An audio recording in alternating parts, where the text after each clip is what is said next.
Hello, my dear friends. Very good evening to all and warm welcome to this session. How are you all? कैसा चल रहा है? I hope all are doing fine. I'm feeling. Hello, my dear friends. Very good evening to all and just a minute. To this session. How are you all? कैसा चल रहा है?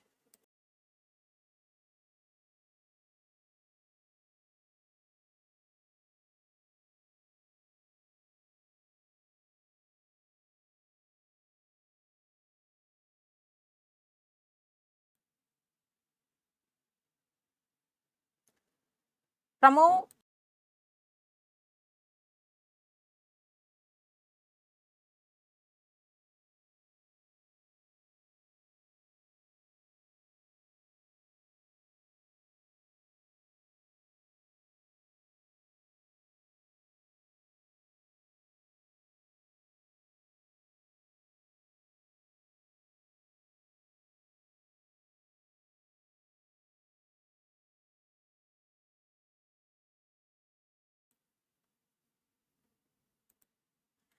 hello friends. There was some technical glitch. So very good evening to all. How are you all? I hope must be doing fine. Well, good evening, beta. Good evening, everyone. So, friends, today I am feeling blessed. Why? To have such a lovely students with me who had made my day special because today is Guru Purnima.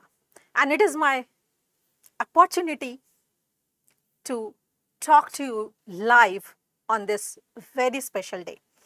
And it is rightly said कि students के बिना गुरु की कोई value नहीं है. There is no standing of teacher without students and you are the only people who had made me what I am today. So again, thanks to all for making my day very special.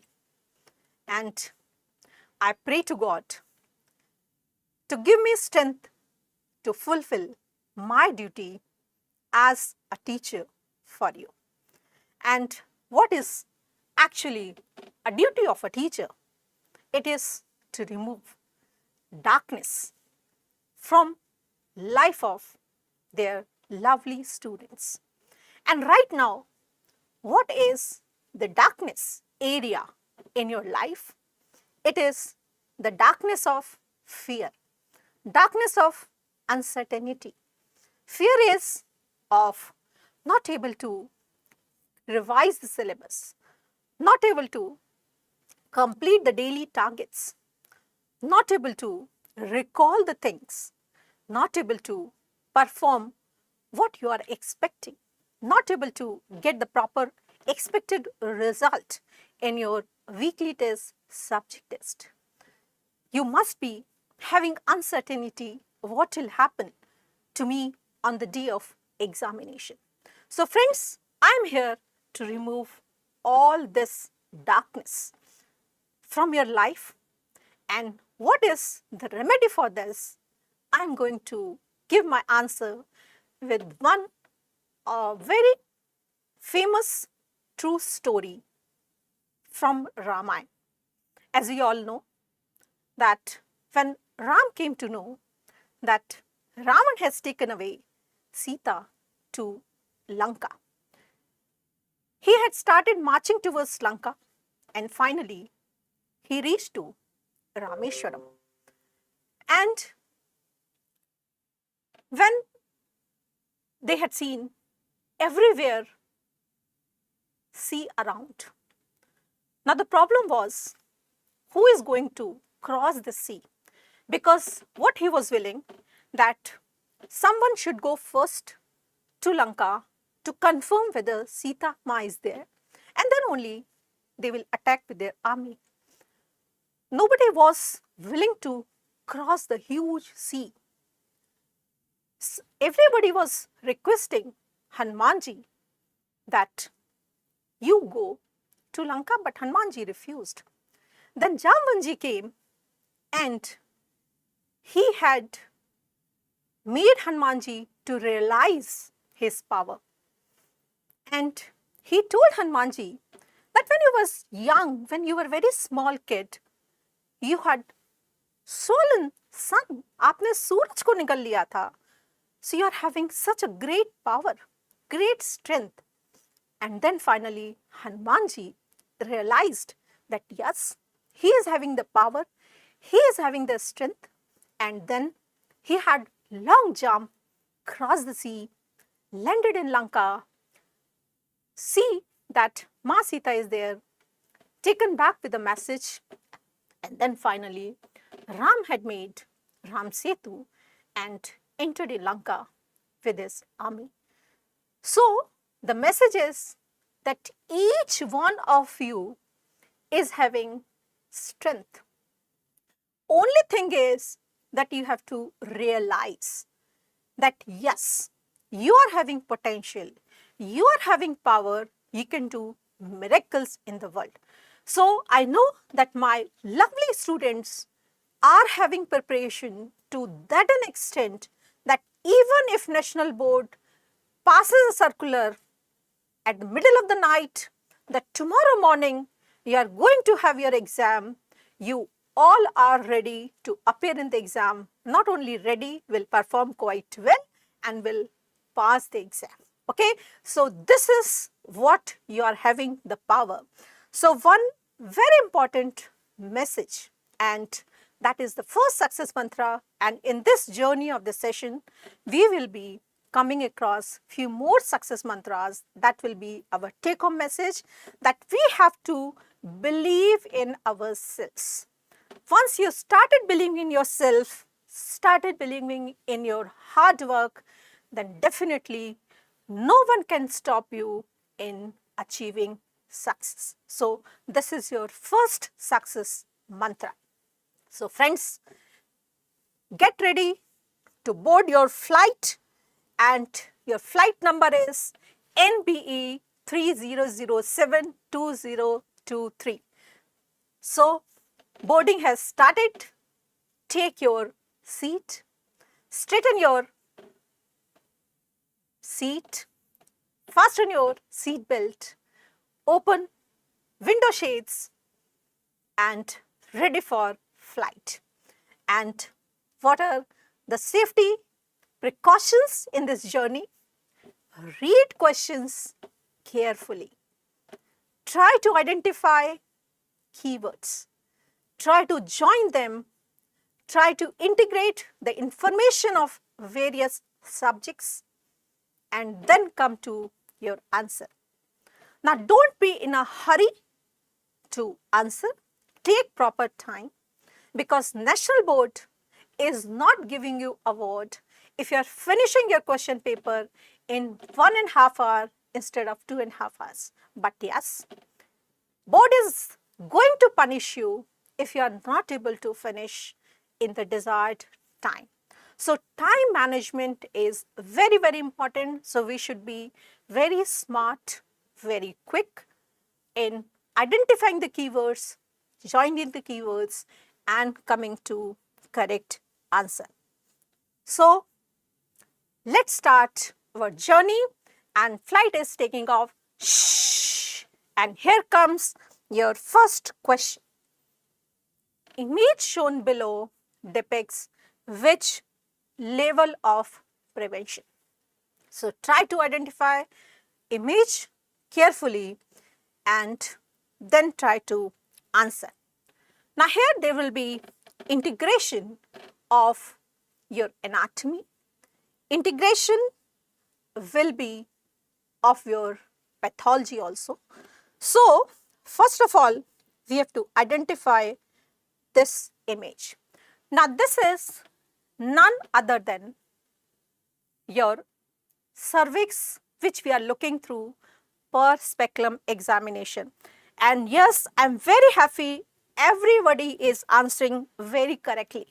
So this is your image of cervix through per speculum examination, and what is shown here, you could see this is the whitish area. So this is the test which is via test visual inspection after acetic acid.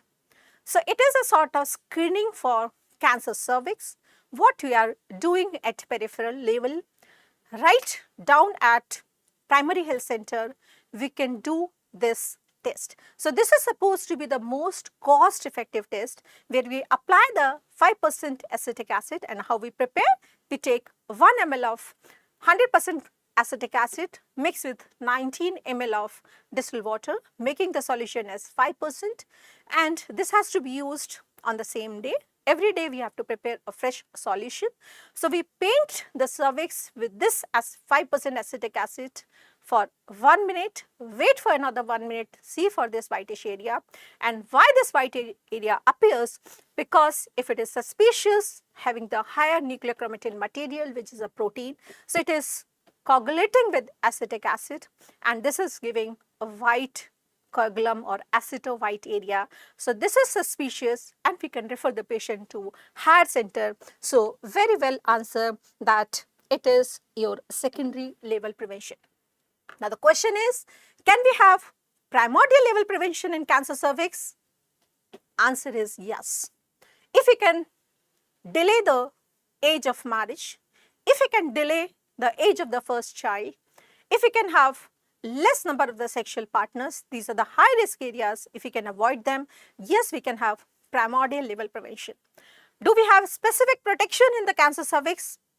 Well, yes, because it can be prevented by vaccination. We are having HPV vaccine. It may be a quadrivalent vaccine or the nanovalent vaccine. Now here I want to give you a one update that WHO has come up with a one-dose vaccine policy, and WHO recommends that 20 years and less, means between the age group of 9 to 20 years, the one dose is as sufficient as earlier we were giving the 2 doses up to 9 to 14 years, and above 14 years we are giving the 3 doses. So they recommend that 1 dose is sufficient below 20 years, and beyond 20 years, 20 to 45 years, the 2 doses are sufficient at a gap of 0 and 6 months. So we can have specific protection also. Do we have the disability limitation, that is a tertiary level prevention? Yes, if a patient is coming in advanced stage, we can have the tertiary level prevention. We are managing the complications and trying to avoid further disability. Now you may be asking few more questions from this area. So this is what is that this is a cervix which is being seen through per speculum examination. This is after putting the acetic acid. This is via test. We can have the Willi test also, where we are applying ligolsoidine, and here interpretation is opposite. The healthy area is taking the color because it is having glycogen, and unhealthy suspected area, it is colorless, and then we are referring the patient to higher level. Both are considered to be as cost effective tests, but first preference is given to via. And this is again a very commonly asked image based question. It is a pap smear, although this appears to be the best screening test, but it is not very cost effective because this is commonly available from district hospital onwards, and whenever we had a doubt, we can go for colposcopy guided biopsy, and that is going to confirm our cancer cervix diagnosis. So this is all about this question. So we should be knowing what are the various levels of prevention. So if you are trying to avoid the disease by avoiding the risk factor, it is what level? It is your primordial level prevention. If you are trying to avoid the disease in the presence of a risk factor, it is your primary level prevention. If you are early detecting a disease, it is your secondary level prevention. If you are managing the complications to avoid the disabilities or doing the rehabilitation, it is your tertiary level prevention. Coming to the second question,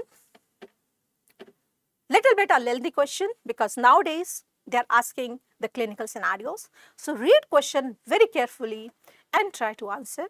A child is brought to immunization clinic at 5 months of age. So one very important clue here is that age of the baby is 5 months. His parents are giving history that child had not received any dose of the vaccine since birth. So child has not received any vaccine because as per our immunization schedule, we are starting the vaccination of the baby right from birth. Now, which vaccine can be given to this child at the age of 5 months? Now, here we are going the two information simultaneously. One is at what age which vaccine is started as per our national program. Second is what is delayed vaccination, means beyond that particular age what vaccine is not given, either it is not required or it is having certain side effects.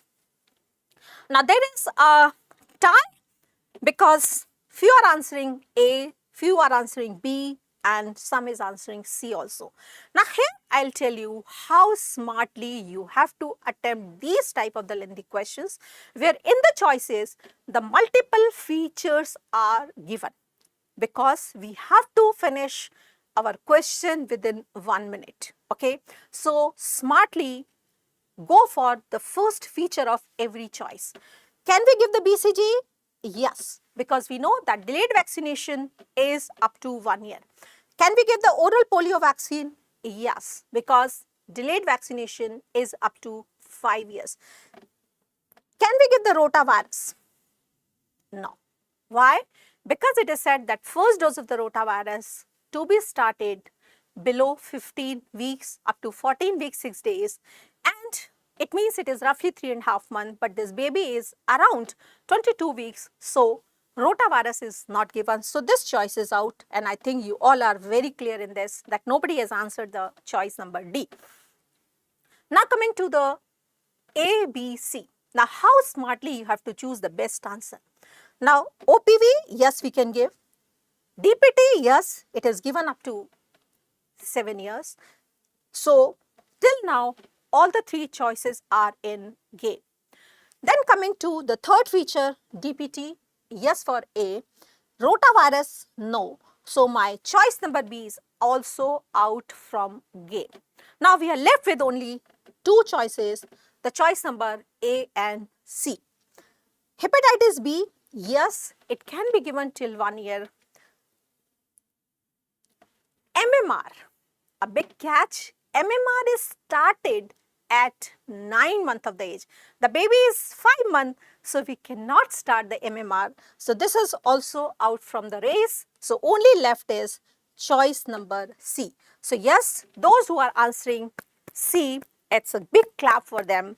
And this is how smartly you have to see for the choices where the multiple features are given in each choice. So if you don't know that till what time the pneumococcal vaccine is given, it is given up to 1 year, Hib is given up to 6 years, and BCG is given up to 1 year, still you are coming to the correct answer, because the option number A, you know quite well that MMR is not given below 9 months as per our national program. But yes, there are the certain conditions where we say that can be given between the 6 to 9 months if a child is having poor immunity or in suspected epidemic, but it is not in a 5-month-old child, because till 6 months the child is getting antibodies from the mother through breast milk, which is protecting the baby. So again, very important message, that is second success mantra, that you have to act smartly. You should be confident in excluding the choices also. And if you are very sure that A is not the answer because MMR is not given earlier, and remaining options, if you still don't know, still you can say that correct answer is C, because you had excluded rightly the rest of the choices. So if you are expert in excluding the choices, definitely you are going to winning the game, because around 15 to 20% of the questions are asked in such a way that you have to exclude the choices because you don't know directly the answer. So quick revision that what vaccines we are giving as per our immunization schedule, because very important and very commonly asked in the examination. At birth, in the hospital delivery, we are giving the BCG, 0 dose of the oral polio vaccine, and birth dose of the hepatitis B. If it is home delivery, we can only give OPV because rest two are the injections, so we cannot give. The BCG is given whenever the baby is coming to the clinic for next dose of the vaccination. At 6, 10 and 14 weeks, we are giving first, second and the third doses of the pentavalent oral polio vaccine and the rotavirus vaccine. And at 6 and 14 weeks, we are giving first dose of fractionated IPV and pneumococcal vaccine, and at 14 weeks, we are giving second dose. At 9 to 12 months, we are giving the first dose of measles containing vaccine, booster of the pneumococcal and first dose of the Japanese encephalitis in the endemic area from 1st of January 2023. India has started giving the third dose of IPV also between 9 to 12 months, and we are giving vitamin A. And very, very important, the doses are very commonly asked in the examination. The first dose, it is being given between 9 to 12 months, and second to 9 dose, it is given every 6 months till 5 years. Total doses we are giving 9, having total amount of 17 lakh international units. Baby less than 1 year, 1 lakh international units, more than 1 year, provided the normal growth is there, the 2 lakh international units. But if baby is malnourished, more than 1 year, but our weight is less than 8 kgs, then we are giving 1 lakh international units, still baby picks up the weight and it is more than 8 kgs. We should be knowing the delayed immunization also, and till 24 hours, we can give the birth dose of the hepatitis B. Till 15 days, we can give the 0 dose of OPV. Till 1 year, we can give pentavalent hepatitis B, IPV, pneumococcal, rotavirus, this is the last dose, okay, and the BCG. Till 5 years, we can give OPV, measles containing vaccine, or plain measles vaccine also, vitamin A. 6 years, the Hib vaccine. 7 years, the DPT vaccine. Till 15 years, Japanese encephalitis, and till 16 years, we are giving TD vaccine. So this is the delayed immunization. So immunization section is very, very important and very commonly asked questions from this area, and a few more areas where we should be knowing the questions, because they are also asked, like what are the various side effects of the vaccines, what are the contraindications of vaccines, what are their doses, route of administration and storage of vaccines. Okay. Now coming to third question. Again, read the question very carefully before jumping for your answer. Many children from a particular community coming to hospital were detected as having ALL. It is hypothesized that large number of the cases can be due to presence of factory cytotoxic waste in water source of the community. In order to prove this, a cohort study is planned. So very, very important clue, what type of the study we are planning to have is cohort study. And what are the two groups? So here simply they are asking what we are making the two groups to conduct cohort study. Now first of all, we should be knowing that what is the direction of the cohort study. The direction is forward. Second thing is, what are the two groups? So two groups we are making in cohort study. The first group is what we call as exposed group, and the second is what we called as non-exposed group. Now what it means? Exposed means, do we have the risk factor present? So risk factor is present here, and no risk factor in non-exposed group. Do we have the diseases in this? Disease will be absent in both. So these will be my two groups where disease is absent in both the groups, and risk factor will be present in exposed and risk factor will be absent in non-exposed. And what is my risk factor here is, risk factor is that area where the people are exposed to cytotoxic waste. Some are answering as choice A, some are answering as choice B, even some is answering the choice D also. Let me see. Children from the same area exposed to chemicals with and without the disease. So here with and without the disease is okay, but exposed to the chemical in both the groups, it is wrong, because both the groups are not exposed to the chemicals. Children from the area exposed to the chemical without the disease. So this is my one group. And children from the area not exposed to the chemicals without the disease. Yes, this is the true statement because these are the two groups.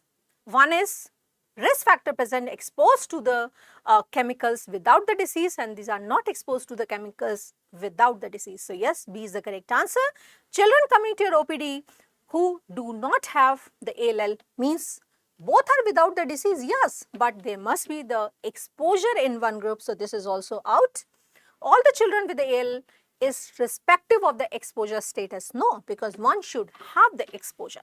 So here the correct answer is the choice number B. So just try to read the question carefully, try to understand and apply your information about that particular study, and then try to find out the answer. So those who are going with the choice number B, yes, it is big clap for them because they had understood the situation. So quickly we will be revising the studies because it is very important, and how we are conducting case control study. The very important thing is the direction is backward, and we are making the two groups. One is where disease is present, that are the cases, and second is control where disease is absent, and we are going backward to see for history of exposure of the risk factor in both the groups. So direction is backward. This is known as retrospective study also. Mind my words, it is not the retrospective cohort. If they are saying simple retrospective study, it is your case control study. But if it is retrospective cohort, it is a type of a cohort study. We'll be just talking it. Now parameter again we should be knowing. The parameter calculated by this is, it is odds ratio and cross product ratio. It is also the same name of odds ratio. It is giving the strength of association between the disease and risk factor. The strength of association can also be calculated in the cohort study by relative risk or risk ratio. And as we are discussed right now, that cohort study, the direction is forward. We are making the two groups where one, the disease is absent, and in non-exposed also the disease is absent, but in one risk factor is present, and the second group is non-exposed where risk factor is absent, and we are looking for outcome in the form of a disease. Okay. Now how we are conducting retrospective cohort study? Because in cohort we can calculate the relative risk, we can calculate attributable risk, we can calculate population attributable risk, but many disadvantages. It is a long study. We have to waste our money. We are exposing our individuals to risk factor. It is not ethical, but still it is better over the case control. Why? Because we are able to calculate incidence which is not able to be calculated by case control study. So we want to get the advantages of the case control also, as well as the advantages of cohort study also. So we are designing retrospective cohort study. In this, we are starting a study at this point where already the disease is present, but we are going back to that point where they are healthy, making the two groups exposed and non-exposed, analyzing their records, and then coming forward. So final direction is forward, so we can calculate incidence here. So very important is that we should be able to identify various type of studies, and the next study is the cross-sectional study, which is done at a particular point, and we are able to calculate prevalence by that particular study. And if you are getting information from the primary source doing at particular point, it is a cross-sectional study. But if you are doing at a particular point getting information from secondary sources, it becomes your ecological study. So we should be able to differentiate between the various studies because they are very commonly asked in the examination. So first of all, we should be looking for the direction of the study. If the direction is backward, it is your case control study. If direction is forward, it is your prospective cohort study. But if you are going little bit back and then coming forward, it becomes your retrospective cohort study. And if you are doing a study at that particular point, it may be your cross-sectional or maybe ecological study also. And second very important point is that outcome or the disease, whatever the outcome is there, if it is present at the beginning of the study, it is absent only in prospective cohort study, while in rest it is present. So this is how you are going to identify various type of epidemiological studies. You should be knowing what the parameters are calculated, what are the errors which we can come across in epidemiological studies, and clinical phases of drug trial. So these are important areas from epidemiology section. Coming to next question. In an European country, continuous deaths are happening, but no birth is reported. Country is in which demographic phase? Although it's a very simple question, but very commonly asked in examination. As it is very clear that deaths are happening, so population is reducing, but no birth is there.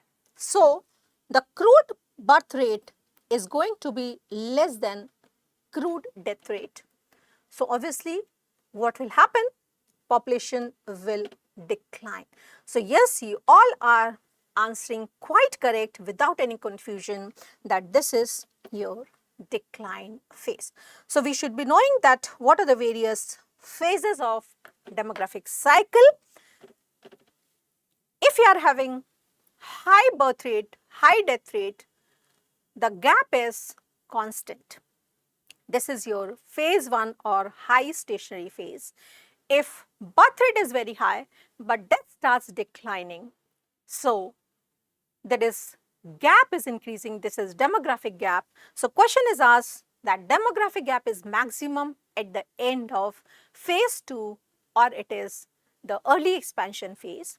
Then in the late expansion phase, the birth rate also starts declining. The death rate continues to decline and this gap shortens. And this is your late expansion phase, and India is in this phase of the demographic cycle.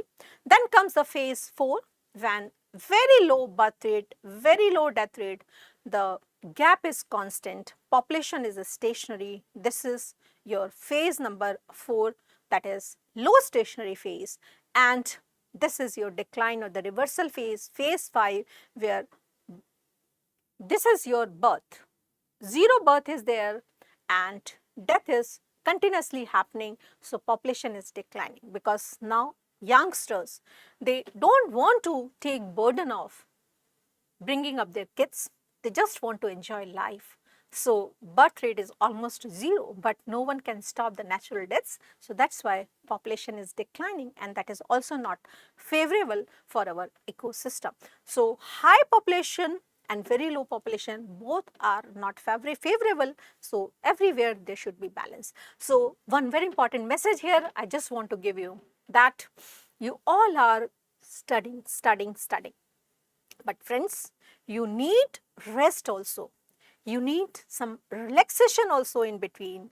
You need some relaxation of your brain also. Like you might have seen, if you are using any device for a very long time, maybe laptop, mobile, hang हो जाता है. आपको क्या करना पड़ता है? आपको reset करना पड़ता है. Same like brain is what? Super computer. आप उसको continuously use करते रहोगे, hang हो जाएगा, उसको rest की ज़रूरत है. So try to give a rest of few minutes in between your studies. Either you can close your eyes, take deep breath, you can listen some music, or you can just sing a song, you can dance, whatever you like, and this is for your relaxation, because relaxation is very, very important. Then again you start your studies. Don't do continuous studies for a very long time. You study for 1.5 hours, maximum to 2 hours, take a break of 10-15 minutes, and again start your studies. So relaxation is very, very, very important.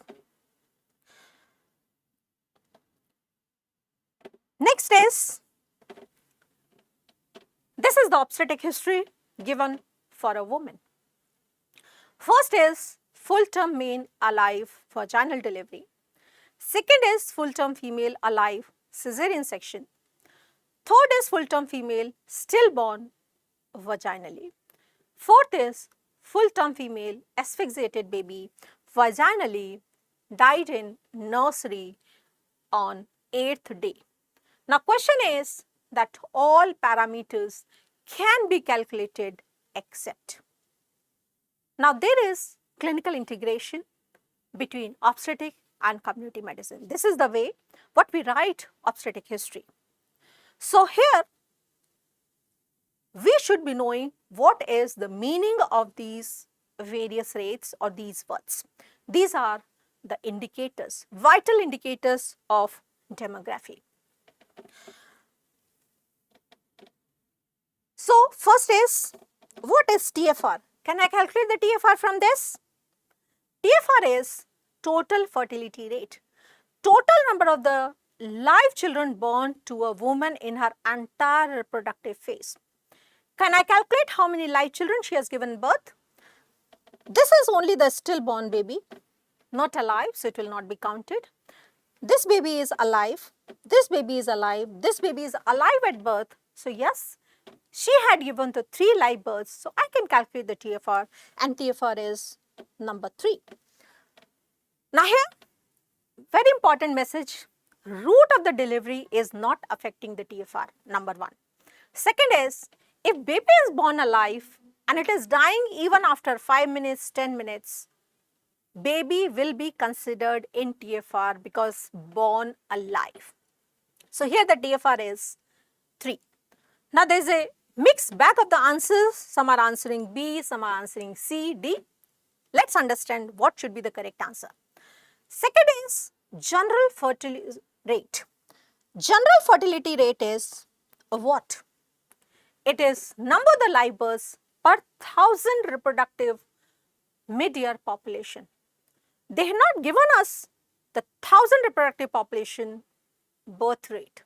So I cannot calculate GFR from this statement.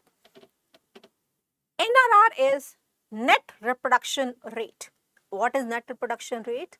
The total number of the girl children remain alive till their own reproduction or till they become their future mothers. Here, the one female is alive. This is a 1. And this is what the female born alive but died at 8th day. So only from this given scenario, I can say right now one female is alive, presuming that this female will remain alive. So my NRR will be 1. I can calculate NRR also. Now what is GRR is gross reproduction rate. So you can very well remember G for girl. So how many girl children born alive? This is one who is still alive, and this is one who was born alive but died. So included in the GRR, so GRR will be 2. So 2 girl children born alive, 1 girl child is alive right now, and 3 live children born. So TFR is 3, the GRR is 2, NRR is 1, but I cannot calculate the general fertility rate. So the correct answer for this question is answer number B, but it is not the answer number C. Okay, so very important is that we should be knowing what are the various demographic indicators. It could be your vital indicators or it can be your population indicators. We should be knowing the definition because very commonly asked in examination. What is sex ratio? Number of the female per 1000 male. What is literacy rate? Number of the literate people per 100 population of 7 years and above. What is dependency ratio? It is the ratio of the non-working population to working.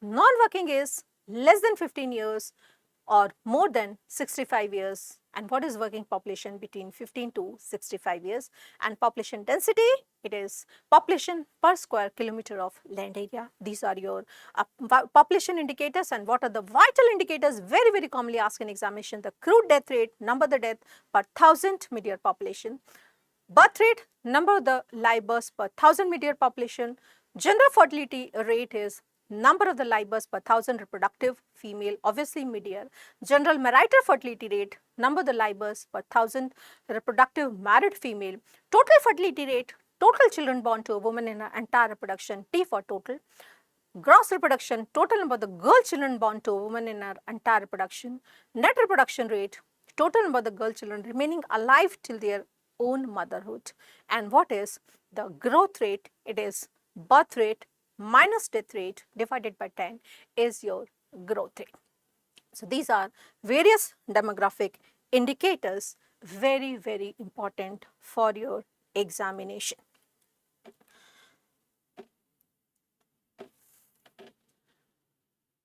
the following are non-contraceptive benefits of OCP except? We know that OCP, oral contraceptive pills, commonly we are giving this name OCP as for combined oral contraceptive pills. Mala N is in our national program. Mala D, same composition, but we have to purchase from medical counter. We know it is a best contraceptive for delaying the first pregnancy in newly married couple. But because of this combined preparation, it is used for some other conditions also, and these are its non-contraceptive benefits. What is an answer? I could guess. Okay, A, you are answering. And yes, you all are answering quite correct. Reduction in RTI and STI. So, it is not causing the reduction in the reproductive tract infections or sexually transmitted infections. Why? Because we know that vagina is open. So, a lady can have various type of sexually transmitted infections. But please listen carefully. It can cause reduction in pelvic inflammatory disease. It can reduce the PID. Why? Because progesterone content, it is making cervical mucus thick and which is preventing the entry of the organism from vagina into the uterus. So yes, OCPs can reduce the pelvic inflammatory disease, but it is not reducing STI. Okay, so this is not a correct answer. It lowers the chances of an ectopic pregnancy. Yes. Why? Because mechanism of action of OCP is inhibition of ovulation. When there is no ovulation, then there is no risk of pregnancy. So definitely it is decreasing the chances of ectopic pregnancy. Risk reduction of ovarian cancer. Yes. OCP, it is reducing the two cancers. One of them is ovarian cancer. Why?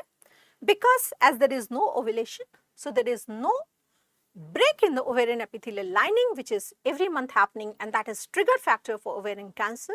Ovulation inhibition, no break in this lining, no trigger. So definitely it is reducing the chances of ovarian cancer. Risk reduction of endometrial cancer. Yes.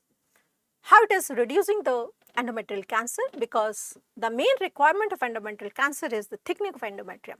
And here in OCPs, we are giving the tablet for 21 days and we are having the withdrawal. So whatever the endometrial lining is there, it is shed off. It is not getting thickened up. And as from the initial days, you are giving estrogen and progesterone together.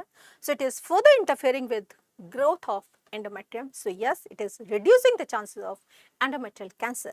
But we have to remember that OCPs can increase the risk of breast cancer. It can increase the possibility of cervical cancer. It can increase the possibility of hepatocellular cancer. So here the correct answer for this is reduction of RTI or STI. That is not a non-contraceptive benefit of OCPs because risk of STI is there. Now, we can have the image based question also. So, we should be knowing that this is the pack of the Mala N tablet where we are having 21 tablets of the same color and 7 tablets are different. So, these 21 tablets are hormonal tablets. We should be knowing their composition. Each tablet is containing 30 microgram of ethinyl estradiol and 150 microgram of levonorgestrel starting from day 3 to day 5. Daily, lady has to take these tablets to avoid the withdrawal, bleeding or the spotting in between. And when 21 tablets are over, she is taking these 7 tablets which are iron tablets. So, there are the 2 reasons to add the iron tablet in this pack, although they are not related to contraceptive effect. Number 1, that lady is not forgetting to take the tablet, it is maintaining the regularity.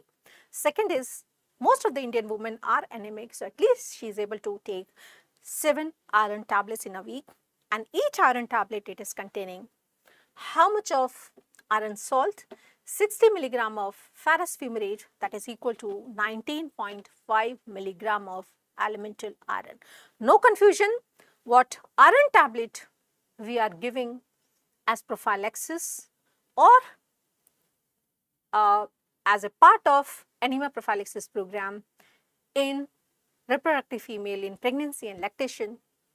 It is containing 60 milligram of elemental iron and 500 microgram of folic acid. Here 60 milligram of ferrous fumarate salt with 19.5 milligram of elemental iron, so no confusion. Similar is Mala D. Only difference that Mala D lady has to purchase at a cost of 2 rupee, 3 rupee per pack from medical counter, but Mala N is available free of the cost, and you can see as per our national program. Now, how you can differentiate the Mala N pack from progesterone only pills? Now, any of the tablet, it is for 1 month, and here we count the 1 lunar months of 28 days.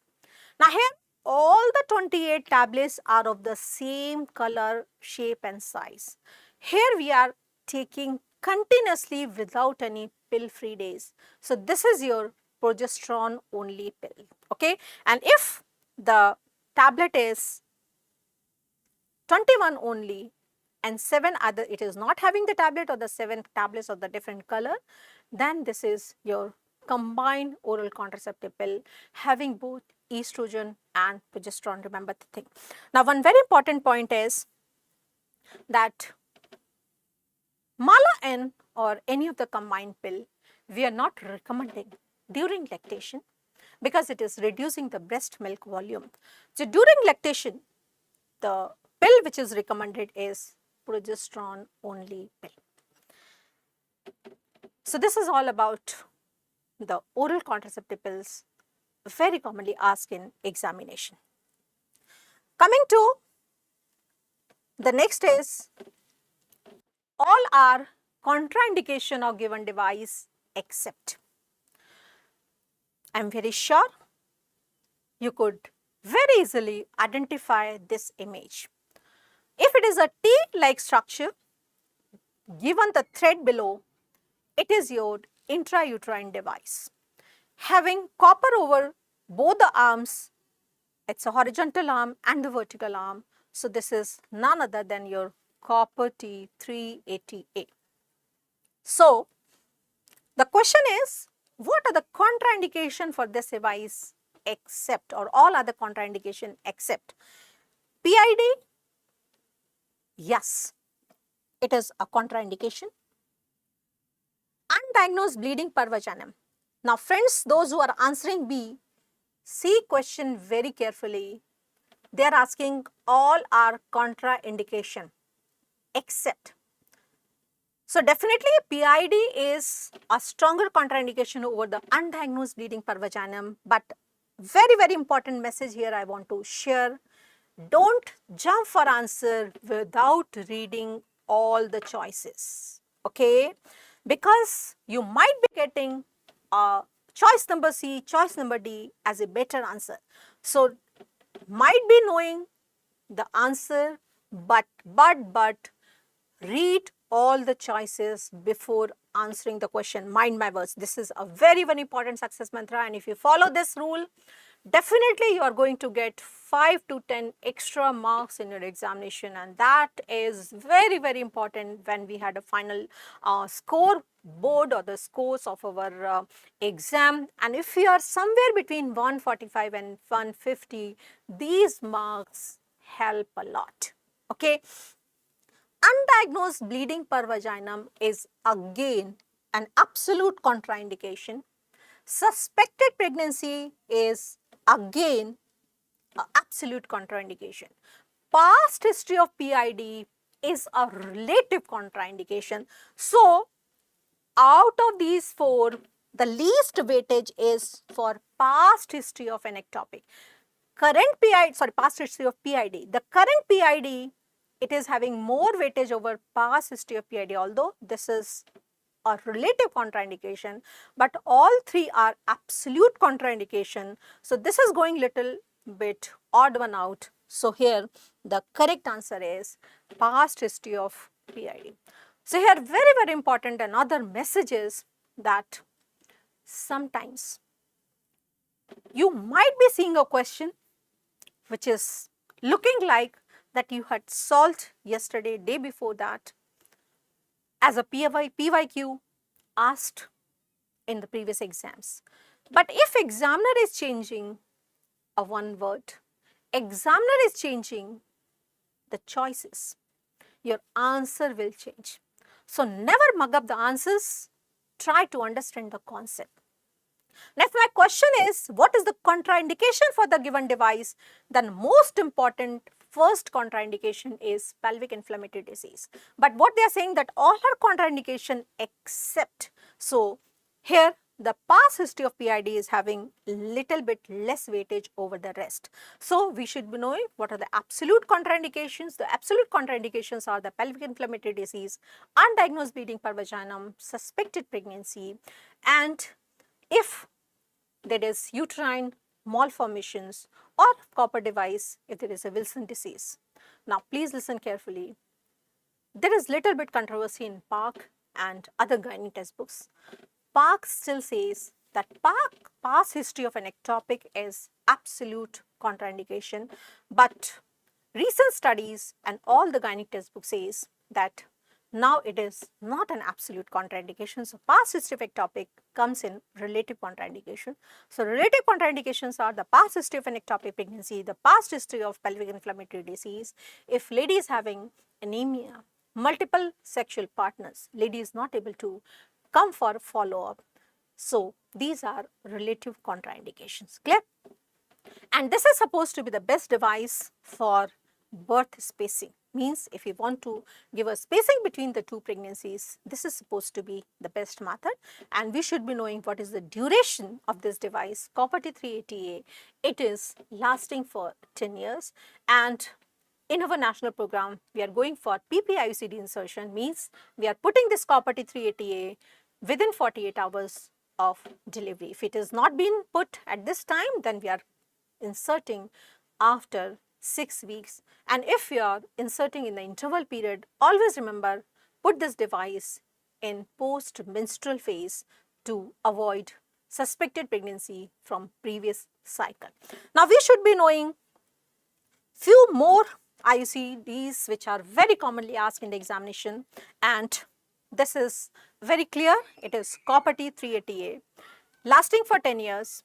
This is your multi-load, and this is multi-load 375, which is lasting for 5 years. This is your Mirena LNG 20. Now, why we can say it is IUDs, means intrauterine devices, because all are having the thread, and the purpose of this thread is for follow. If you could see the thread per vaginum, that device is in place, and it is also helping in removal of the device. Now, what is the difference in this? This is the hormonal device, the third generation device. Here you could not see copper, but you could see a capsule over the vertical arm, and this is containing progesterone, and that is LNG levonorgestrel. Okay. And here the question is asked, how much is the daily release? And here the daily release is 20 microgram per day, and that's why it is also known as LNG 20. It is brand name is Mirena. So, you should be able to identify all the 3 type of IUDs very commonly asked in the examination. Okay, and this is lasting for 7 to 10 years. Beta, it is not 5 to 7 years. Clearly, your PARC mentions that minimum for 7 years may be extended up to 10 years. The multi-load 375, it is for 5 years. Copper T380A, it is for 10 years. Now, quickly see the image based question for few more contraceptives very commonly asked in examination. This is your condom. Male condom, single rim, and 2 rings is female condom. These are supposed to be the best method for contraceptive in young adolescents because they are protecting against sexually transmitted diseases. Very commonly asked question about the today or vaginal sponges, that what spermicidal agent they are having. They are having non-oxynol 9. This is your non-hormonal oral device, that is Chaya tablet, Centroman tablet. It is also available as a brand name Saheli. It is to be given twice in a week initially for first 3 months, then once a week. So it is also called as hafte ki ek goli. The advantage is that it can be given to a lactating woman as against the OCP that was not advised for lactating women. Then we can have Antara. This is the hormonal injection. DMPA, dipole medroxyprogesterone acetate, containing 150 milligram of medroxyprogesterone acetate, and it is given intramuscular every 3 months. Now, one very important practical point here is any dipole preparation if you are giving, because what is a common practice that whenever any intramuscular injection is given, we try to rub that area, and this is said to be spread the drug to reduce the pain. But if you are giving any dipole preparation, make sure you are not rubbing that area. Depot means the drug is there, slowly it has to be absorbed. If you are rubbing, you are spreading the drug and it is having faster absorption, so duration of action reduces. So whenever you are giving any depot preparation, don't rub that area after intramuscular injection, remember this point. This is implant, that is Assure implant, has been asked two to three times in the previous exams. Now this is for permanent sterilization, but it is non-surgical, means we are not cutting the fallopian tube in female, but we are putting this titanic implant. The route is through the hysteroscope, we are putting bilaterally on both the corners, and it is causing the inflammation and the blockage of these corneal ends. This process is taking 3 months time. So please listen my words carefully. Now commonly we say that if you are going for vasectomy, very important advice which is given is that couple has to use barrier methods of contraception for 3 months. If female is going for tubectomy, traditional tubectomy, either the mini laparotomy or laparoscopic, then she is sterile in the same cycle. There is no need to use the barrier methods, but if female is undergoing Assure implant, then yes, we are advising couple to use 3 months for barrier contraceptives. Remember this point.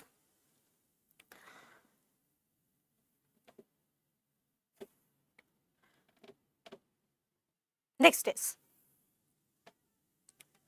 worker takes weight and height of 4-year-old child in a village and find height for ages between a -1 standard deviation to -2 standard deviation. Correct statement is.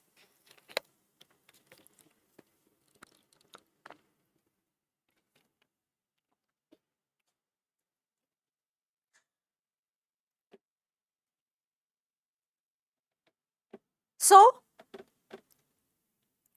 what are the catchwords or the keywords, a clue in this question? First is, worker is taking weight and height in the village.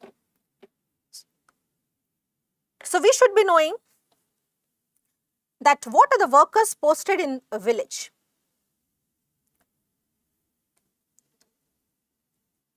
Just a minute.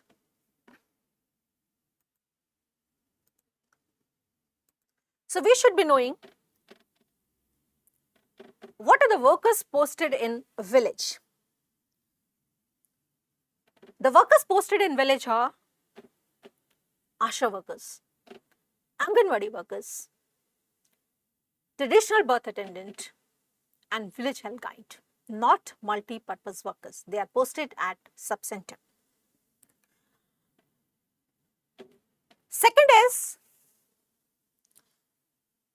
worker is taking weight for height, means they are going for growth monitoring, and we know that growth monitoring is function of Anganwadi workers, not the Asha workers. So first two choices are out. So those who are answering as A, beta, be very careful that Asha is not doing growth monitoring. So this is how smartly you have to go for the choices. So very important success mantra, that 60% of the questions are those type of the questions where while reading the question, you know the answer. Straightforward, you can look for the answer. But 20% of the questions are tricky, where you have to do exclusion and then coming to your correct answer. So your two choices are out. Now, second catch is, and I think many of you are being trapped here, that weight for height. Yes, if you are having low weight for height, it is denoting chronic malnutrition. But mind my words, normal range of any value as per the statistic is between mean plus minus of the 2 standard deviation. So if weight will be less than minus 2 standard deviation, then we say it is malnutrition. But again, a very important catch, now you are catching my hint and you are changing your answer from C to D. Okay. So here the weight is between minus 1 to minus 2 standard deviation. So it is within the normal range. So it is again not the chronic malnutrition. So here the worker which is going for all these activities is Anganwadi worker, and the final conclusion is it is no malnutrition because weight for height is between minus 1 to minus 2 standard deviation. If I say that he finds that weight for height is less than minus 2 standard deviation, yes, your answer would be chronic malnutrition. So be very careful about these keywords. So quickly, we should be knowing about this growth chart. This is ICDS growth chart or MGRS growth charts having 3 lines. The first line is representing 50th percentile, second line is representing minus 2 standard deviation, the third is representing minus 3 standard deviation. Any value between first and second line, green zone, no malnutrition. Between second and third line, you can remember as minus 2 standard deviation, minus 3 standard deviation, yellow zone, mild to moderate undernutrition, and less than minus 3 standard deviation, it is your severe malnutrition.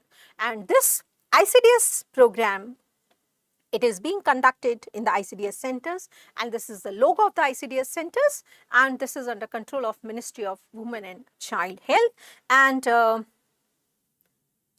she is the Anganwadi workers having various functions, can give the vaccination, do the growth monitoring, distributing midday meal, non-formal school education, examination and referral. And who are beneficiaries? Beneficiaries are children 0 to 6 years, their mothers, and what we had remembered in a tricky way, their bodyguards. And who are the bodyguards? Adolescent girls and reproductive female. And one more question, that what is the composition of the food what we are giving? And midday meal, now it is known as Pradhan Mantri Poshan Yojana, and here we are giving the food which is providing half of the required protein and 1/3 of the required calorie of that particular age group. And it is not the replacement of the food what a child is having at home, it is an additional food what we are providing, and this is to avoid protein energy malnutrition. Yes, beta, tricky question, but I had intentionally put this question to open your eyes, open your brain, that these type of the tricky questions are asked, looking like very simple, but we have to catch the keywords, and we should be applying our knowledge of not only that particular topic, maybe the information from other topics, not maybe the information from the one subject only, but it is the combined information from other subjects also, and this is what is called as integration of the knowledge. And now the pattern is that they are asking the clinical questions having integration of various subjects. Okay.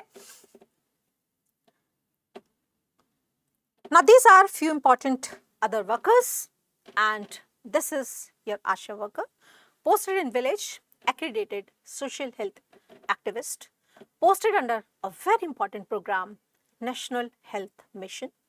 And when this worker was designed, the purpose was to motivate for hospital delivery to reduce maternal mortality, and the activity was JSY scheme, Janani Suraksha Yojana, and she has to accompany a pregnant lady at the time of labor pains. She get this patient admitted in the hospital, and for this activity she is getting incentive, as well as for promotion we are giving the incentive to lady also, and it is different as per the rural areas, urban areas, in low and high performance states, and because the delivery is not happening each time. So she has been given various other works also, and she is not having any fixed salary, but she is given incentive for what she is doing. She is spreading health education. She is a DOTS agent distributing iron folic acid tablets, responsible for health education, motivating the community, for vaccination of their children, for antenatal care of pregnant ladies. Mind my words, she is not doing the antenatal care, but she is motivating the community to go for antenatal checkup to subcenter by multipurpose worker female. She should motivate for the community to take iron folic acid tablets during pregnancy, having regular antenatal checkup but not doing the checkup, but she can distribute iron folic acid tablets. She is also assigned for very important activity about the examination of children, newborn babies, home-based newborn care or home-based care of young children. So this is ASHA worker, and again remember that currently she is covering 1000 population, although the proposed guideline is that 2 per 1000 means 1 per 500, but still it is not currently there. So till your exam, if a population is asked, there is 1 ASHA worker per 1000 population. Yes, she can also distribute contraception. She is also a part of Gram Panchayat, and she is affiliated with Village Health Sanitation and Nutrition Committee. This is the multipurpose worker male sitting at subcenter, examining the patients, giving them the basic treatment. She is the most important worker for active malaria surveillance, preparing slides, doing home visits, and preparing the slides in village also. He is responsible for chlorination of well water. He is a part of IDSP project. He is conducting IMNC activities, advising male partner for contraceptives, vaccinations, and she is multipurpose worker female sitting at subcenter covering 5000 population. She is basically concerned with MCH activity, means registration, doing an antenatal, natal and postnatal care, conducting deliveries also, contraceptive advice. She can put the IUCD, so lowest center we can insert IUCD is subcenter. But we cannot do MTP here, we cannot do the tubal ligation here. It has to be referred to higher centers. So these are few important workers very commonly asked in examination.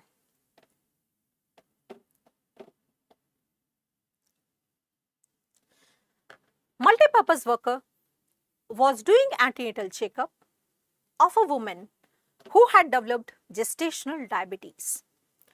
Visit at 24 weeks of pregnancy. She noticed absence of fetal heart sounds, which was later confirmed by ultrasonography. This mortality will be included in calculation of. So, I am waiting for your answer, because again this is a tricky question. I had given you hint. Now here the keywords are, the first thing is that what is the gestational age when fetal demise happened? It is 24 weeks.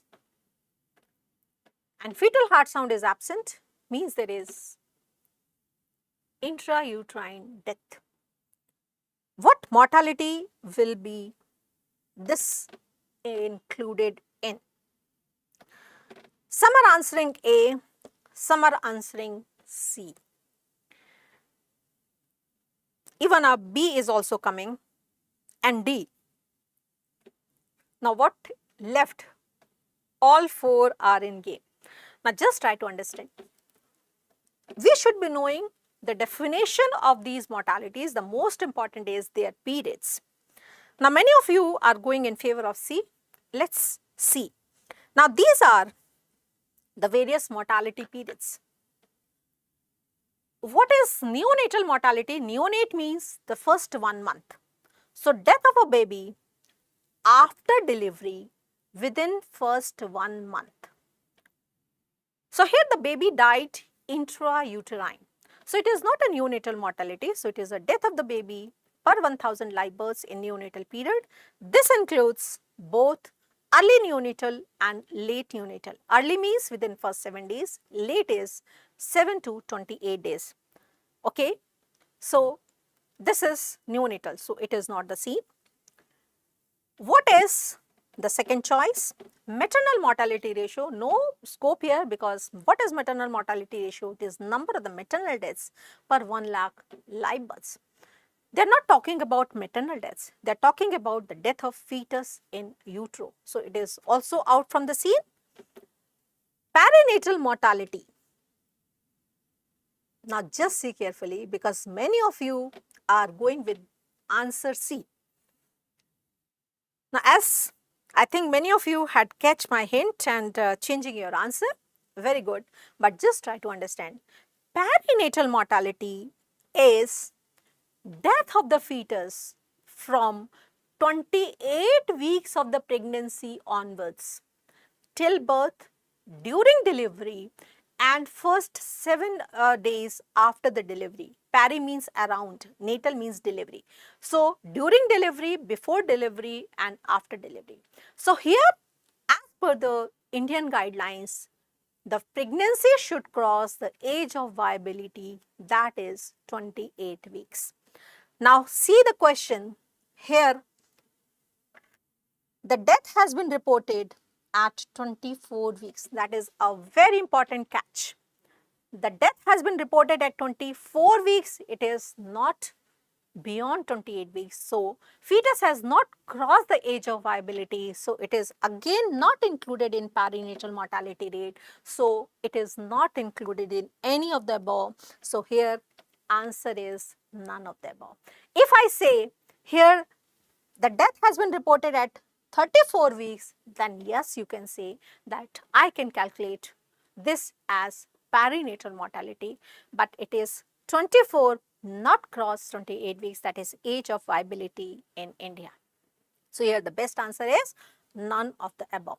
Now out of this, I'll say that you should be knowing the definitions, and another very important is IMR also, infant mortality rate, that is infant deaths per 1000 live births, and this is including neonatal mortality, that is early neonatal, late neonatal, as well as the post neonatal mortalities, because sometimes they are asking small numericals. So in community medicine, remember that sometimes a small numerical is asked based on the definition. So you should be knowing the definition, you should be knowing the concept, and you can very well answer small numericals, because you are not having pen there, you are not having paper there.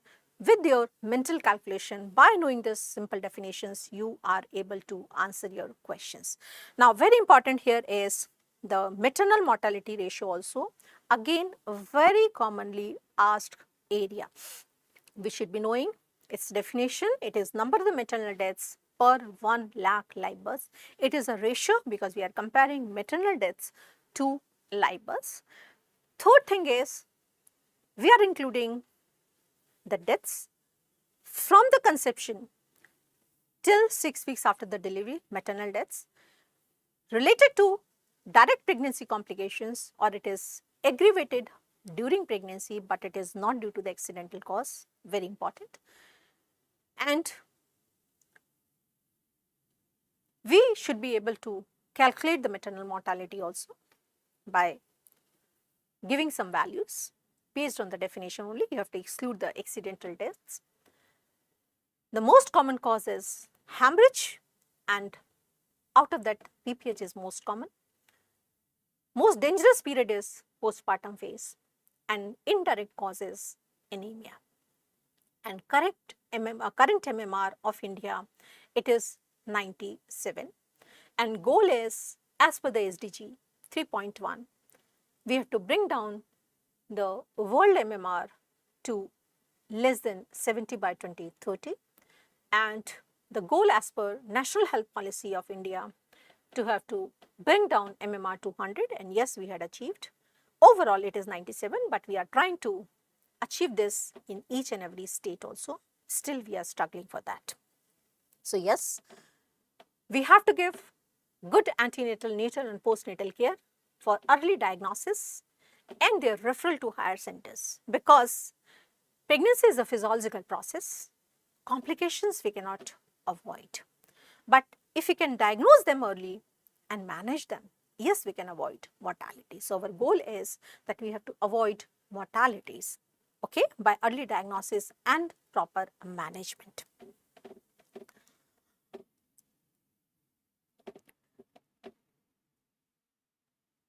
Now,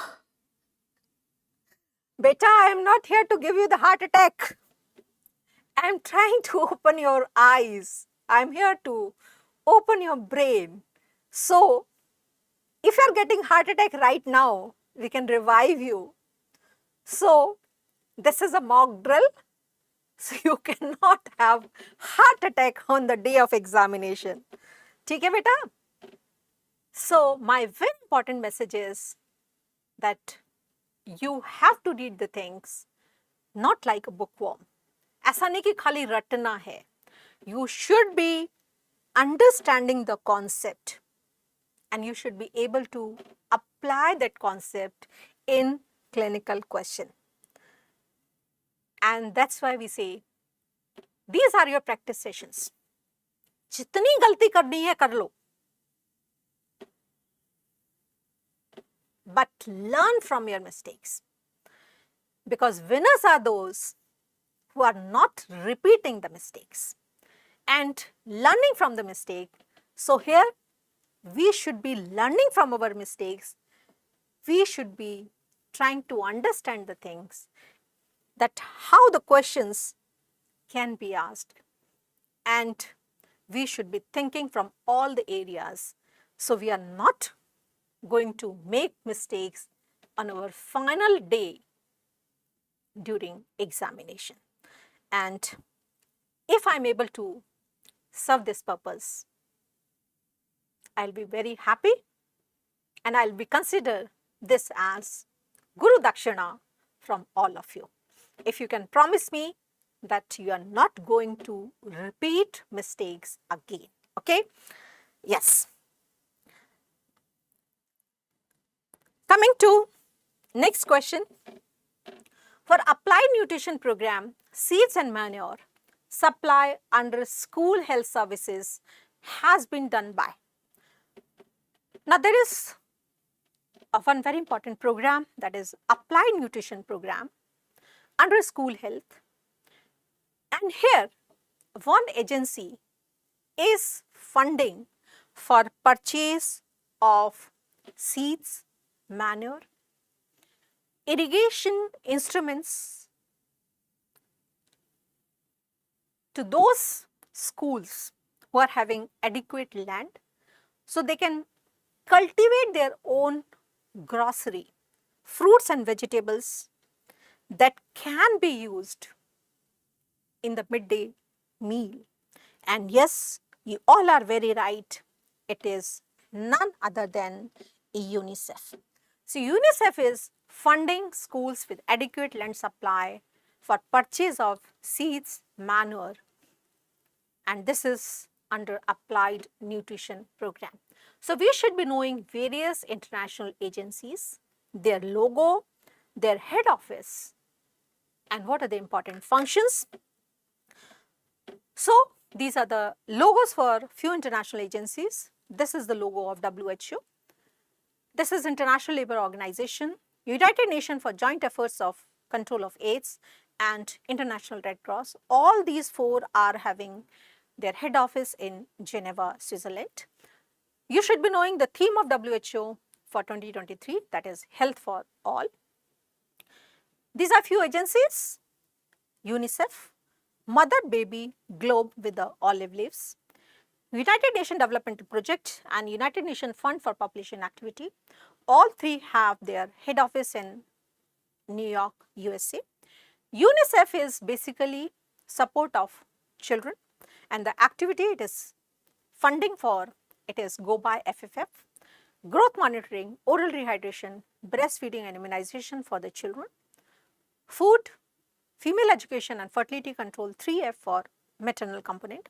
United Nations Development Project, it is making the goals. Millennium Developmental Goals and Sustainable Developmental Goals has been designed by United Nations Developmental Project. UNFPA, it is funding for population activity, it is for reproductive health. Few more agencies and they are funding the countries. World Bank, it is funding developing countries, financially giving loan for economic development. United States Agency for International Development, it is funding India for control of tuberculosis and the malaria program. SIDA, Swedish International Developmental Agency, head office is in Sweden. It is funding F for SARS related to respiratory system, so it is funding for tuberculosis. Danish International Developmental Agency, head office is in Denmark. D for Drashti, vision, it is funding India for control of blindness. Food and Agriculture Organization, head office is in Rome, Italy, and it is controlling the hunger throughout the globe. So these are various international agencies. We should be knowing their logo, their head office and their important activities.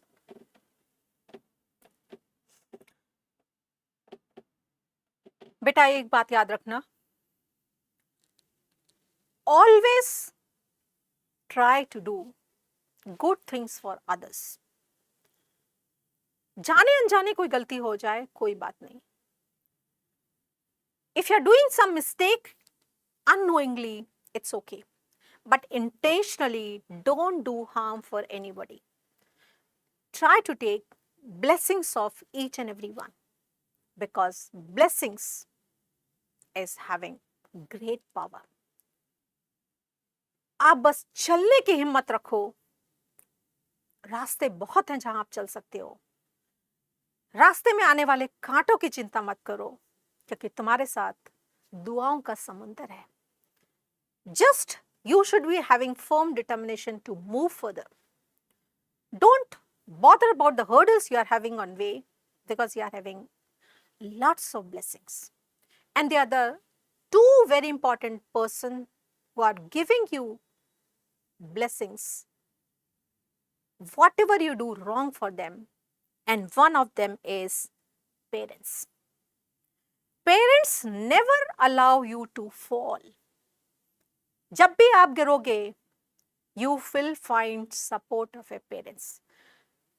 Parents are always praying for you. And the second person who will be helping in uplifting you is none other than your teacher, Guru, who is always trying to uplift you to reach your goals. So these are the two people who are always giving you blessings and they don't expect anything from you. So friends, my blessing to all from bottom of my heart is that you should all clear your exam. This is immediate goal, and you should achieve in your life whatever you want. We are always with you. We are always connected with you, because now it is a bond of a family. It is not till you are our students, you are attending the classes. No, even after that, the bond will persist, and I hope you all are having my number. Those who are not having my number, I can give you, this is my WhatsApp number. So you all are connected with me forever. Whenever you had any doubt, any problem, we are there to help you.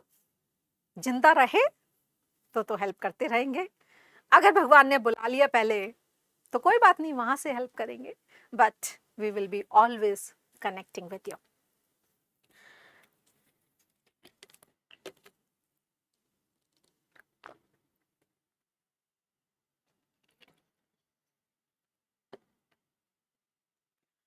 So moving further,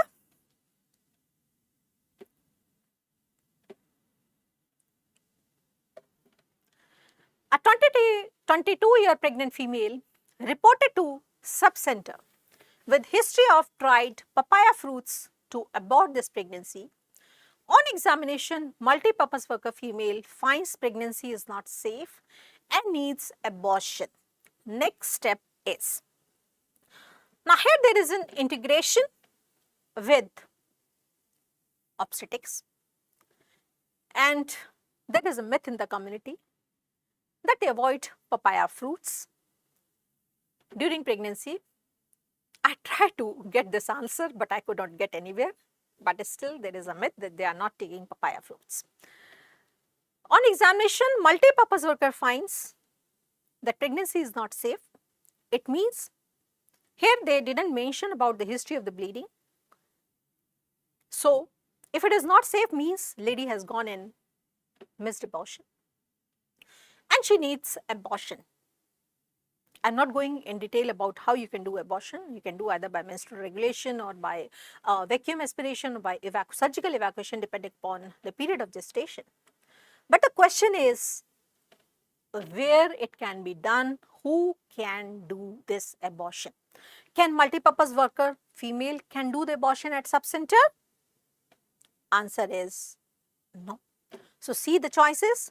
Evacuation at sub-center by multipurpose worker female, no. Call the medical officer at sub-center and perform the evacuation, no. Why? Because if any complication happens, we don't have the facilities to manage at sub-center. So this is also not the choice. Refer the patient to PSC for evacuation. Yes. PSCP we are having medical officer and medical officer can do evacuation. So MTP lowest center where it can be performed, it is the PSC. Although it can be performed at CSC in the district hospital, but sometimes they are quite far away. So lowest center where patient can go is primary health center. So the best answer for this is referral to the PSC for evacuation, not the referral to CSC or the district hospital. Yes, it can be there, but sometimes it is quite far away, and suppose patient is bleeding, patient is a case of inevitable abortion, patient is incomplete abortion. So patient cannot be referred to a far distance because it is taking too much of time. So yes, the next step where she can be easily transferred to PSC where evacuation can be done by medical officer. Okay. So we should be knowing that what are the functions of multipurpose workers, although we had already discussed that she is posted at sub-center covering 5,000 population in plain area and 3,000 population at the hilly area. She is basically responsible for the MCH activity, registration of the pregnancy, antenatal care, natal care and the postnatal care, giving the home visit also for postnatal care. Now here few important questions that has to be asked is how many antenatal visits? As per the ideal 13 to 14. As per National Health Program, Government of India, it is minimum 4 antenatal visits. As per the WHO, minimum 8 antenatal visits. If 8 is not given, the best answer will be 4. She can confirm the pregnancy by UP ticket, that is called as Nikshay or Nishchay. It is Nishchay. She can give the TT vaccination. She can do certain investigations, and very important is hemoglobin. So what test can be done at subcenter hemoglobin percentage, urine albumin and sugar, and blood sugar, as well as she can record the blood pressure. Nowadays, it is said that after these minimum 4 visits, one visit, especially in the 3rd trimester, especially for primaries, to be done by medical officer at primary health center, and multi-purpose worker should give one home visit to look for home environment, social conditions, that what is the social condition, what is the socioeconomic status, how much food lady is getting, how much rest lady is getting. For that analysis, she should have a one home visit also. She is advising iron folic acid tablets to these pregnant ladies, examining, and if it is coming across any of the high risk factors, referring the patient to higher centers. What type of the patients can be delivered at subcenter? Multigravida, low risk. High risk multigravidas has to be delivered from PSC onwards. Primary gravida, the lowest center where we can have delivery, it is from the PSC onwards because they require episiotomy. And high risk primaries usually to be delivered from CSC onwards. So we should be remembering these points. Now, what type of the subcenters who can conduct the delivery? Type A or type B? It is type B subcenters who are called as MCS centers who can conduct deliveries. Type A MCS centers or type A subcenters, they don't have beds, so they are not conducting deliveries.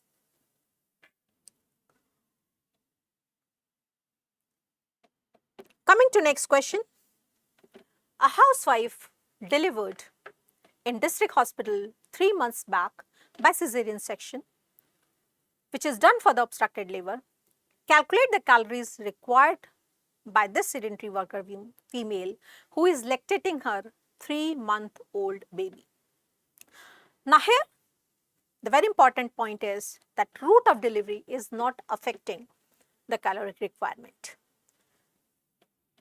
She is sedentary worker and lactating. So first of all, we should be knowing that what is the basic calories required by sedentary worker. Beta, don't jump for answering.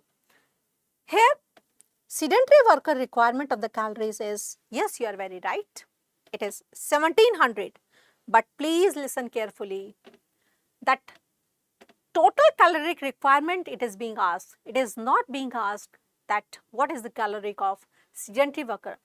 She is lactating her 3-month-old baby, so additional 600 calories should be there. Now, first 6 months, additional 600. After 6 months, additional 520 calories to a lactating woman. So, 1700 plus 600, so the best answer is 2300 kilocalories. Okay. So, beta, it is not the 2700 also. So, please try to remember the basic caloric requirement in male. Sedentary worker male, it is basic caloric requirement, it is 2100 calories. Moderate worker male, it is plus 6, it is 2700 kilocalories, and heavy worker male plus 8, by tricky way we had remembered plus 6 plus 8, it is 3500 kilocalories. And in the female, the sedentary worker female, it is requiring 1700 kilocalories. Moderate worker, it is plus 4, it is 2100, plus 6 is 2700 for heavy worker female. Additional calories in pregnancy, if they didn't mention any trimester, it is plus 350 over the basic calories requirement. In lactation, first 6 months it is additional 600 kilocalories, and after 6 months it is plus 520 till she is lactating over the basic calories. So, read the question carefully. If I say here that she has delivered a stillborn baby, in that case you are not supposed to add the extra calories because as she has delivered a stillborn baby, so in that case the answer would be only 1700 kilocalories. If I say like this that she has delivered the 3-month back, but she is not having any milk production and she is not lactating. In that case, again the calorie requirement for this woman will be 1700. But as mentioned here that she is lactating her 3-month-old baby, so we have to add additional 600 calories, and here the correct answer it is here 2300 kilocalories. So read question very carefully and try to apply your information. As I say, don't be in a hurry to answer, just think calmly what the keywords are given, try to rotate or try to turn your pages in brain, reach to that particular chapter, try to imagine that what was taught in the class, what you had revised, and then try to answer the question. Okay. Now, Nimla beta, it is not 1700 plus 350. She has already delivered and she is lactating her 3-month-old baby. So it is not she is pregnant. If I ask that she is pregnant, in that case, you will say it is 1700 plus 350. She is already delivered and lactating. So the best answer is 1700 plus 600, that is 2300. Government of India started a program of given logo. So this is a logo of Intensified Iron Plus Initiative or Anemia Mukt Bharat with the aim to make India free from anemia. The correct statement is, now read the choices very carefully, each and every word, and coming to the answer. Beneficiaries selected as children from 6 months to 19 years, reproductive female, pregnant and lactating woman. Yes, this is true statement because we know that it is having the 6 beneficiaries you could see in this image, 1, 2, 3, 4, 5, 6. It is 6 beneficiaries, 6 interventions, 6 strategies is there. So the beneficiaries are 6 months to 59 months, then 5 years to 10 years, 10 years to 19 years, reproductive female, pregnant and lactating woman. The first statement is a true statement. Blue color iron folic acid tablet for adolescent girls, 60 milligram iron, 500 microgram of folic acid weekly. Yes, adolescent girls, the tablet is being given as adult dose containing 60 milligram of iron and 500 folic acid, microgram folic acid weekly. And yes, this tablet is blue color tablet. So this is also a true statement. Blue color iron folic acid tablet for reproductive female, 60 milligram iron, 500 microgram folic acid weekly.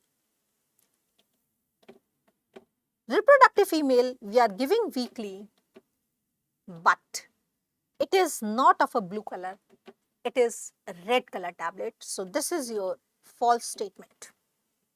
Red color iron folic acid for pregnant female, 60 milligram iron, 500 microgram folic acid weekly.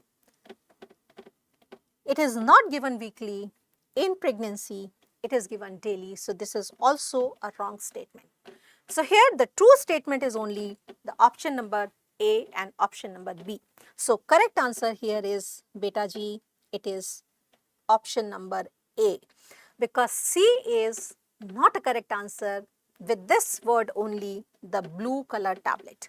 So the tablet color from adolescent age further, it is red color tablet. Clear? So if you see what is the color of the tablet, we know that 6 months to 59 months we are giving syrup formulation and it is given bi-weekly. So we should be knowing the frequency, the composition. So 20 milligram iron, 100 microgram folic acid in the syrup form we are giving bi-weekly.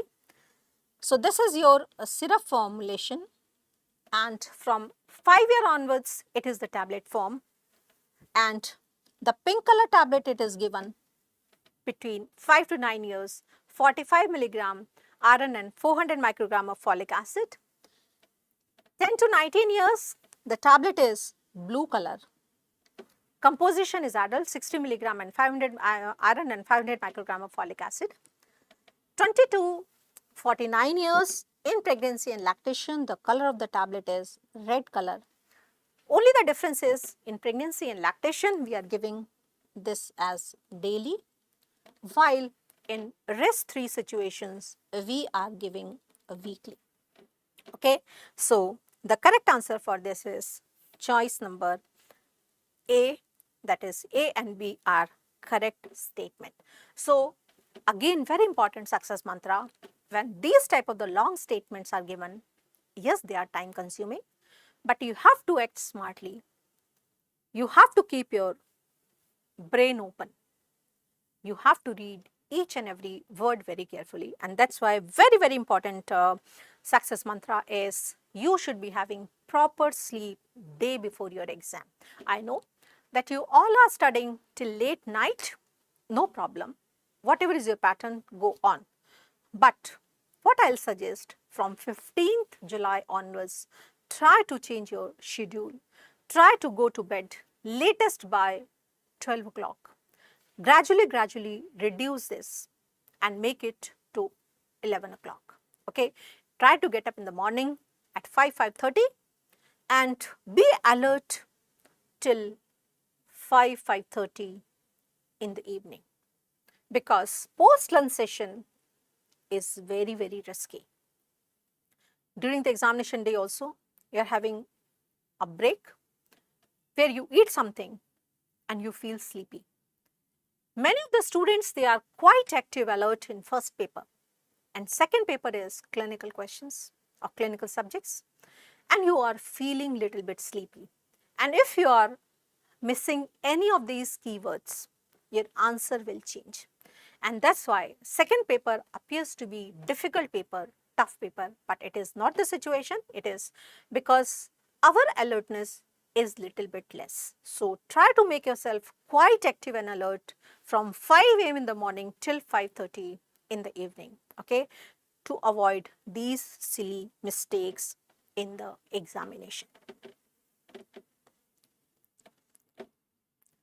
In a group of 50 children with mean weight of 50 kg with standard deviation of 2 kg, which statement is correct? Now here we have to apply our information of normal distribution, that is Gaussian curve, and this is how the normal distribution curve looks like. Now we all know that within the plus minus of the 1 standard deviation of the mean, 68% population is there. Within plus minus of 2, 95%, plus minus of 3 is 99%. Now see the choices carefully. Mean weight is 50 kg, standard deviation is 2 kg. 32% children are outside 48 to 52 kg. Now 48 to 52 kg, it is coming into plus minus of 1 standard deviation of the mean. Now please see carefully. They are not asking inside, they are telling outside. Inside is 68%, so obviously the outside will be 32%. So this is your true statement. I again repeat, they are saying 32% children are outside. Yes, 68% is within plus minus of the 2. So what will be outside? 32%, 16% beyond plus 1, 16% below minus 1. So this is again a correct statement. 95% children are between 46 to 54. Yes, it is a correct statement. We all know it is plus minus of 2 standard deviation. So this is again your correct statement. 16% children are below 48 kg. So 16% below 48 means it is corresponding to minus 1 standard deviation. As I say, below is 16%, over the 52, again the 16%. So this is again your true statement. So the correct answer is that all of the above are correct. So again, you got the hint, now you are changing your answers. So again, beta ji, very important message. You have to be very alert to see very carefully outside, inside, how much is percentage. So this B is straightforward, but yes, A and C are little bit difficult, but yes, you have to apply your common sense. So very important, another message is that for getting success, two very important things. One is your hard work. Second is your smart application of this knowledge. So I know that you all are working very hard, but you should also learn how to act smartly in the examination. So when these two things are combined, your hard work with smartness, you are definitely going to achieve success. And this is what is smartly you have to apply your information.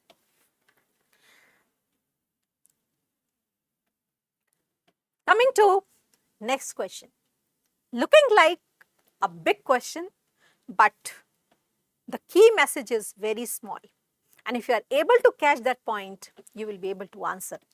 Now read the question.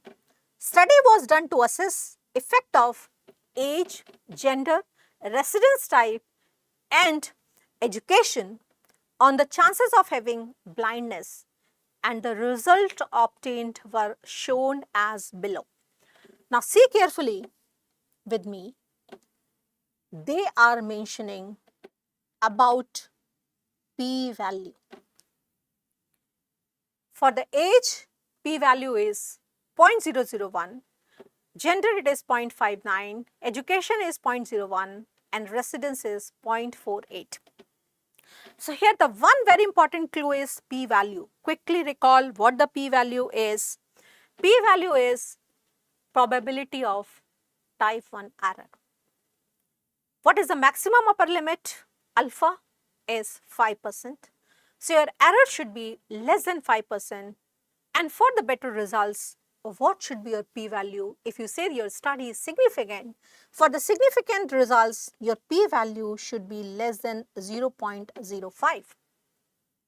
Is the age is having p-value less than this? Yes, so age is related. Elderly people will be having more of the blindness. Gender, p-value is 0.59.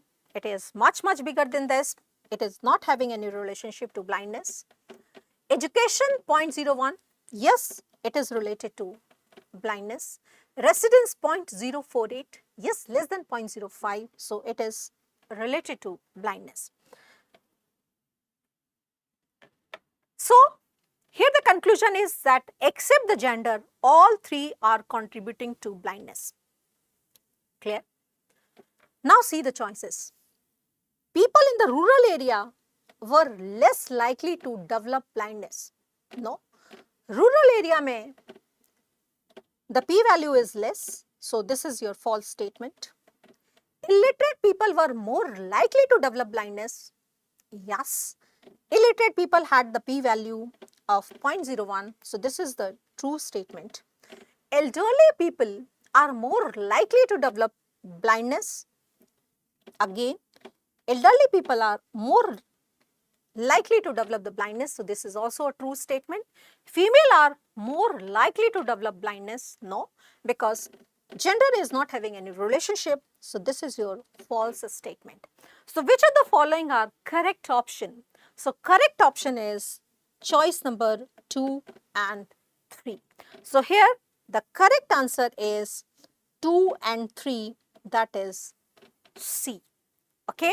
So here only the concept is such a long question, but we should be knowing the concept of the p-value. You can simply remember in the way like National Board gives us a permission to make mistake of 50%. After 300, we have to get 150 marks. If you are going to have lesser mistake, obviously we are having more marks and possibilities or probability of passing the examination is very high. But if you are making more mistakes, more than 50%, then definitely the probability of passing the exam is reduced. Same here, the p-value, the ideal permitted p-value should be less than 0.05 because maximum upper limit of type 1 error is 5%.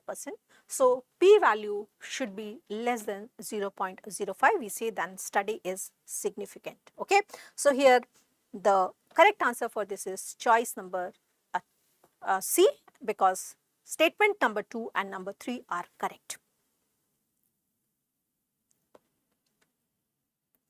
Yes, our beautiful fellow. Usually they ask images of insects. Identify vector responsible for disease. If I mark them, this is my A, this is B, this is C and D. Identify vector responsible for the disease which can be presented as epidemic and prevented by giving vaccine with strain SA14-14-2. So here they didn't ask about directly what the disease is. Two important clues. One is strain of the vaccine is SA14-14-2 and it is usually presenting as epidemic. So what the disease they are talking about? They are talking about Japanese encephalitis. So beta, don't be in a hurry. It is Japanese encephalitis. So first you have to identify the disease. And then the second question is, you should be knowing what the vector responsible for the Japanese encephalitis, it is Culex. And the third is, you have to identify this vector. So you have to do so many exercises to come to the answer. Now, if you know the disease and if you make a mistake in identifying these beautiful vectors, then your answer may be wrong. So how to differentiate? One is with the sitting position. Now, Anopheles A for angle. So Anopheles is sitting to the surface with angle. Now, if it is sitting parallel to the surface, then maybe Aedes or Culex. Now, how you can identify the Aedes? Aedes is having the dots. So, it is Aedes, D for dots. The dots or white spots like tiger, it is present on the body. So, this is your Aedes mosquito. And without any spots sitting parallel to the surface, it is your Culex mosquito. So, Japanese encephalitis is caused by Culex mosquito. So, C is your correct answer. Now, quickly revise what the diseases are caused by Aedes. It is causing dengue, chikungunya, Zika virus disease and yellow fever. Anopheles, it is causing malaria. Culex, it is mainly causing filariasis, Japanese encephalitis and the West Nile fever. And this fourth one, it is your sand fly. Now, how you can identify this sand fly? Again, this is having a special type of wings which is having feathers, small hair is at the wing. So, this is your sand fly, and sand fly, it is transmitting the disease we can remember as COSO, that is Kala-Azar, Oriental sore, sand fly fever and Oriya fever. Now, quickly see a few more insects which are asked in the examination. This is your louse. Three type of typhus fever we have to remember. The louse, it is causing epidemic typhus. Flea, it is causing plague and endemic typhus. And the mite, it is causing scrub typhus and rickettsial pox. And this is your tick. It is hard tick and soft tick. Mainly they are asking the KFD, Casanova forest disease. In India, it is caused by hard tick. Outside India, it is caused by soft tick. And remember, one disease sometimes they ask is, what is the vector for Q fever? Remember, it is the only rickettsial disease which is transmitted through the respiratory route, through aerosol route. No vector is required for this.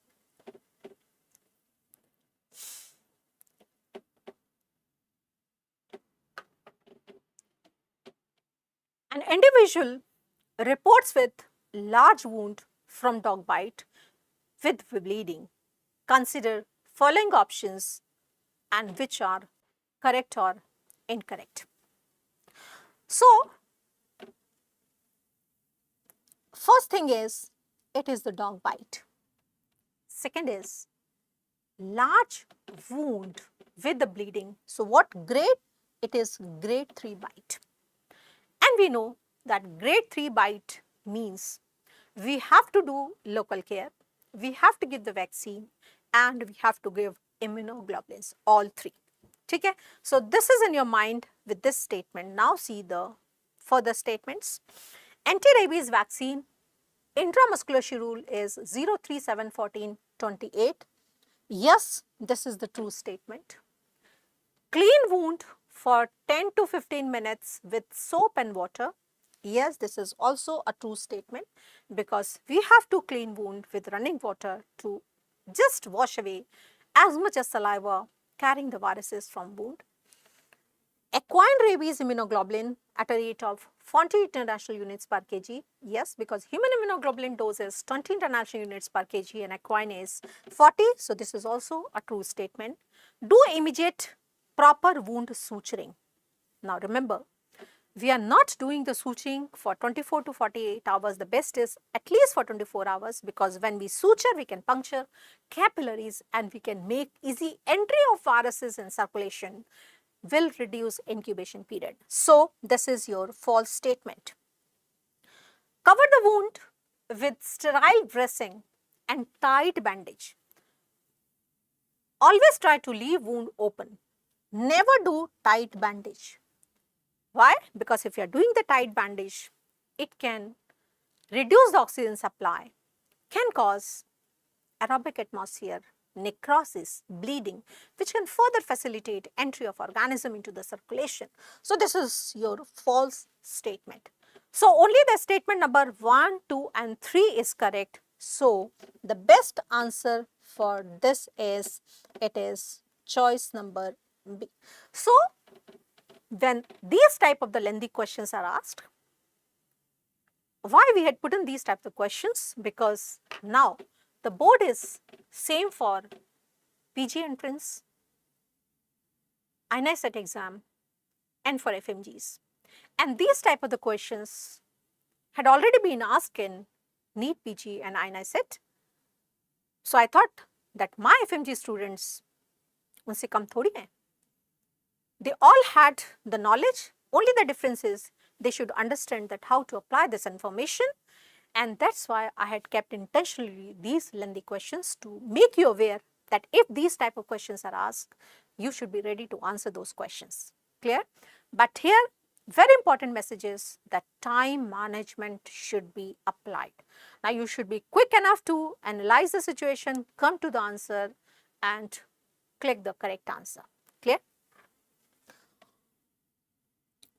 So, quickly revise the schedule of a vaccination in dog bite. In pre-exposure prophylaxis before the dog bite or bite of any wild animal, especially in the veterinary doctors or the forest officers, we are giving intramuscular doses, 3 doses, 0, 7, 21 or 28 days.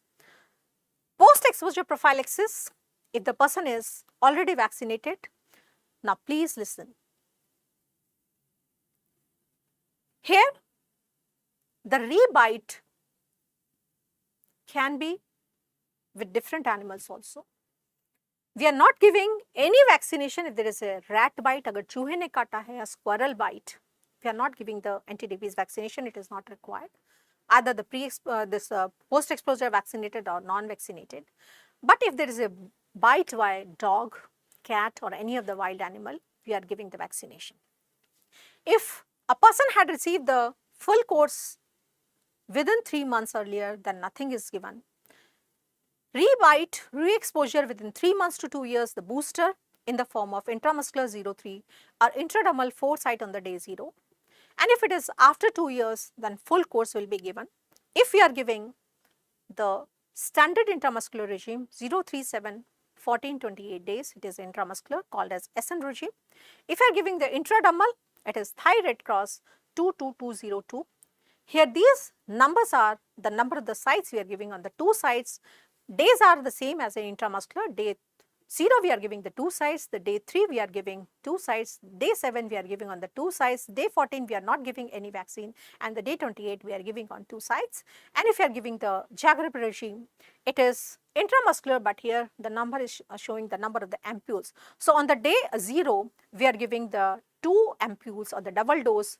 Day 3 we are not giving any vaccine, day 7 we are giving the 1 dose or 1 ampule, day 14 again we are not giving any vaccine, and the day 28 we are giving the 1 ampule or full dose or 1 shot. So this is a diagram regime. Commonly we are using the thigh red cross. Intradermal is preferred over intramuscular because of better antibody production. But those who are not expert in giving the intradermal, they still follow this SN regime or intramuscular regime.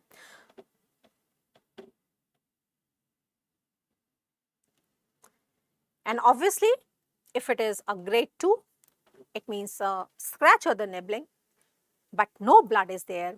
We are cleaning the wound and giving the vaccination.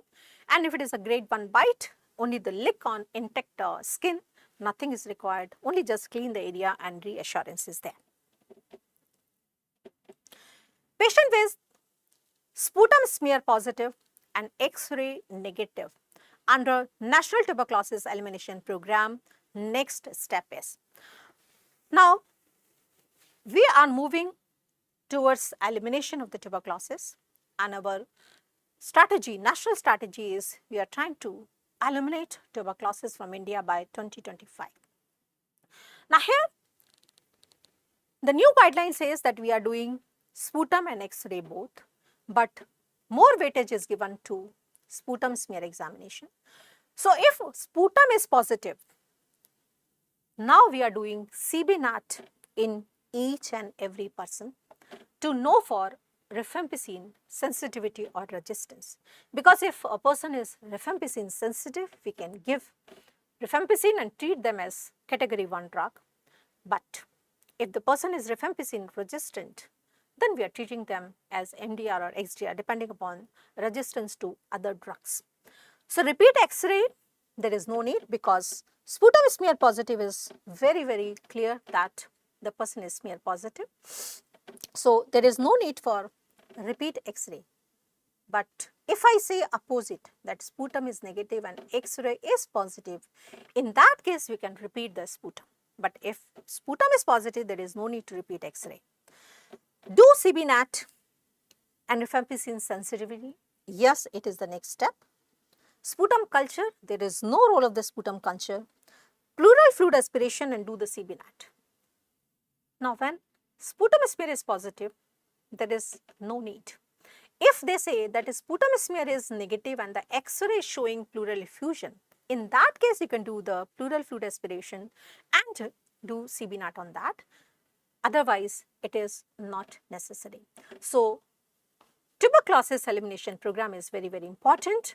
And now, as we are moving for its elimination, so we have started active surveillance. Active surveillance means if any person is having presumptive symptoms of tuberculosis, like fever for more than 2 weeks, cough for more than 2 weeks, night sweats, loss of body weight more than 10%, we can collect sputum there. Sputum can be collected down in village. From there it is transferred to the centers where it is checked, and that is DMC centers. Or we are having intensified search also. We had clubbed this program with AIDS program because the person with a poor immunity, like a patients of cancer, diabetes, HIV, they are prone for having tuberculosis. So those patients who are coming to clinic of these diseases, we are also collecting sputum there. And this is checked at the DMC center, that is designated microscopy center, and population covered is 1 lakh in plain areas, 50,000 in hilly areas. And from here, sputum is transferred to tuberculosis unit. Each and every positive sample reported by DMC centers, it is rechecked at tuberculosis unit, and 10% of negative report of DMC center, it is again checked in tuberculosis unit. And the population covered by tuberculosis unit, it is 1.5 to 2.5 lakhs, or roughly average is 2 lakh in plain area and 1 lakh in hilly areas. And we are having Niksha portal, and this is online reporting of each and every patient for surveillance purpose. We are having Niksha Poshan Yojana, where we are providing 500 rupees per month. Remember, it is per month to all the patients of the tuberculosis who are on treatment till their treatment is completed. So, tuberculosis program is again a very, very important program. Next is wife of truck driver presented with vaginal discharge without lower abdominal pain. What kit you will be choosing? What kit you will be choosing? I am waiting for your answer. Although this is a very simple question, but I am expecting some mistakes here. So, what is the correct answer for this? We are having Suraksha clinics, and here we are giving the syndromic approach of management. Syndromic approach means we are treating our patients based on the symptoms, not the diagnosis. As I was expecting, some are trapped. Now, dear friends, it is without lower abdominal pain. I could have simply written that patient presenting with a vaginal discharge, and you very well can answer it is green kit. It is without means indirectly it is the vaginal discharge only. If I say it is with the lower abdominal pain, then your answer will be yellow kit. But it is without the lower abdominal pain means simply the vaginal discharge, your answer will be green color kit only. Okay. So, without hai, so beta it is not an answer D. It is not an answer C also. Answer is only B. So, we know that 7 color kits are there, and we had very well remembered with the one mnemonic, grey girl wearing beautiful red yellow bangle. So, grey color kit, here you have to remember the kit number with their colors. The grey color kit, kit number 1, it is used for urethral discharge or the anorectal discharge and the cervical discharge. Green color kit for the vaginal symptoms, vaginal discharge. Kit number 3, it is white color kit. It is for genital ulcers which are non-herpetic but responding to penicillin. Kit number 4, that is blue color kit for genital ulcers, again non-herpetic but they are sensitive to penicillin, so we are not having penicillin in that, we are having doxy and azithromycin. The red color kit, it is for genital herpetic ulcers, we are having acyclovir in that. Kit 6 is for lower abdominal pain, it is yellow color kit. Kit 7, it is for inguinal buboes, inflamed, painful, inflammatory lymph nodes, and it is black color kit is there. So, 7 kits we should be remembering by their number and their order, color, and for what purpose they are being used.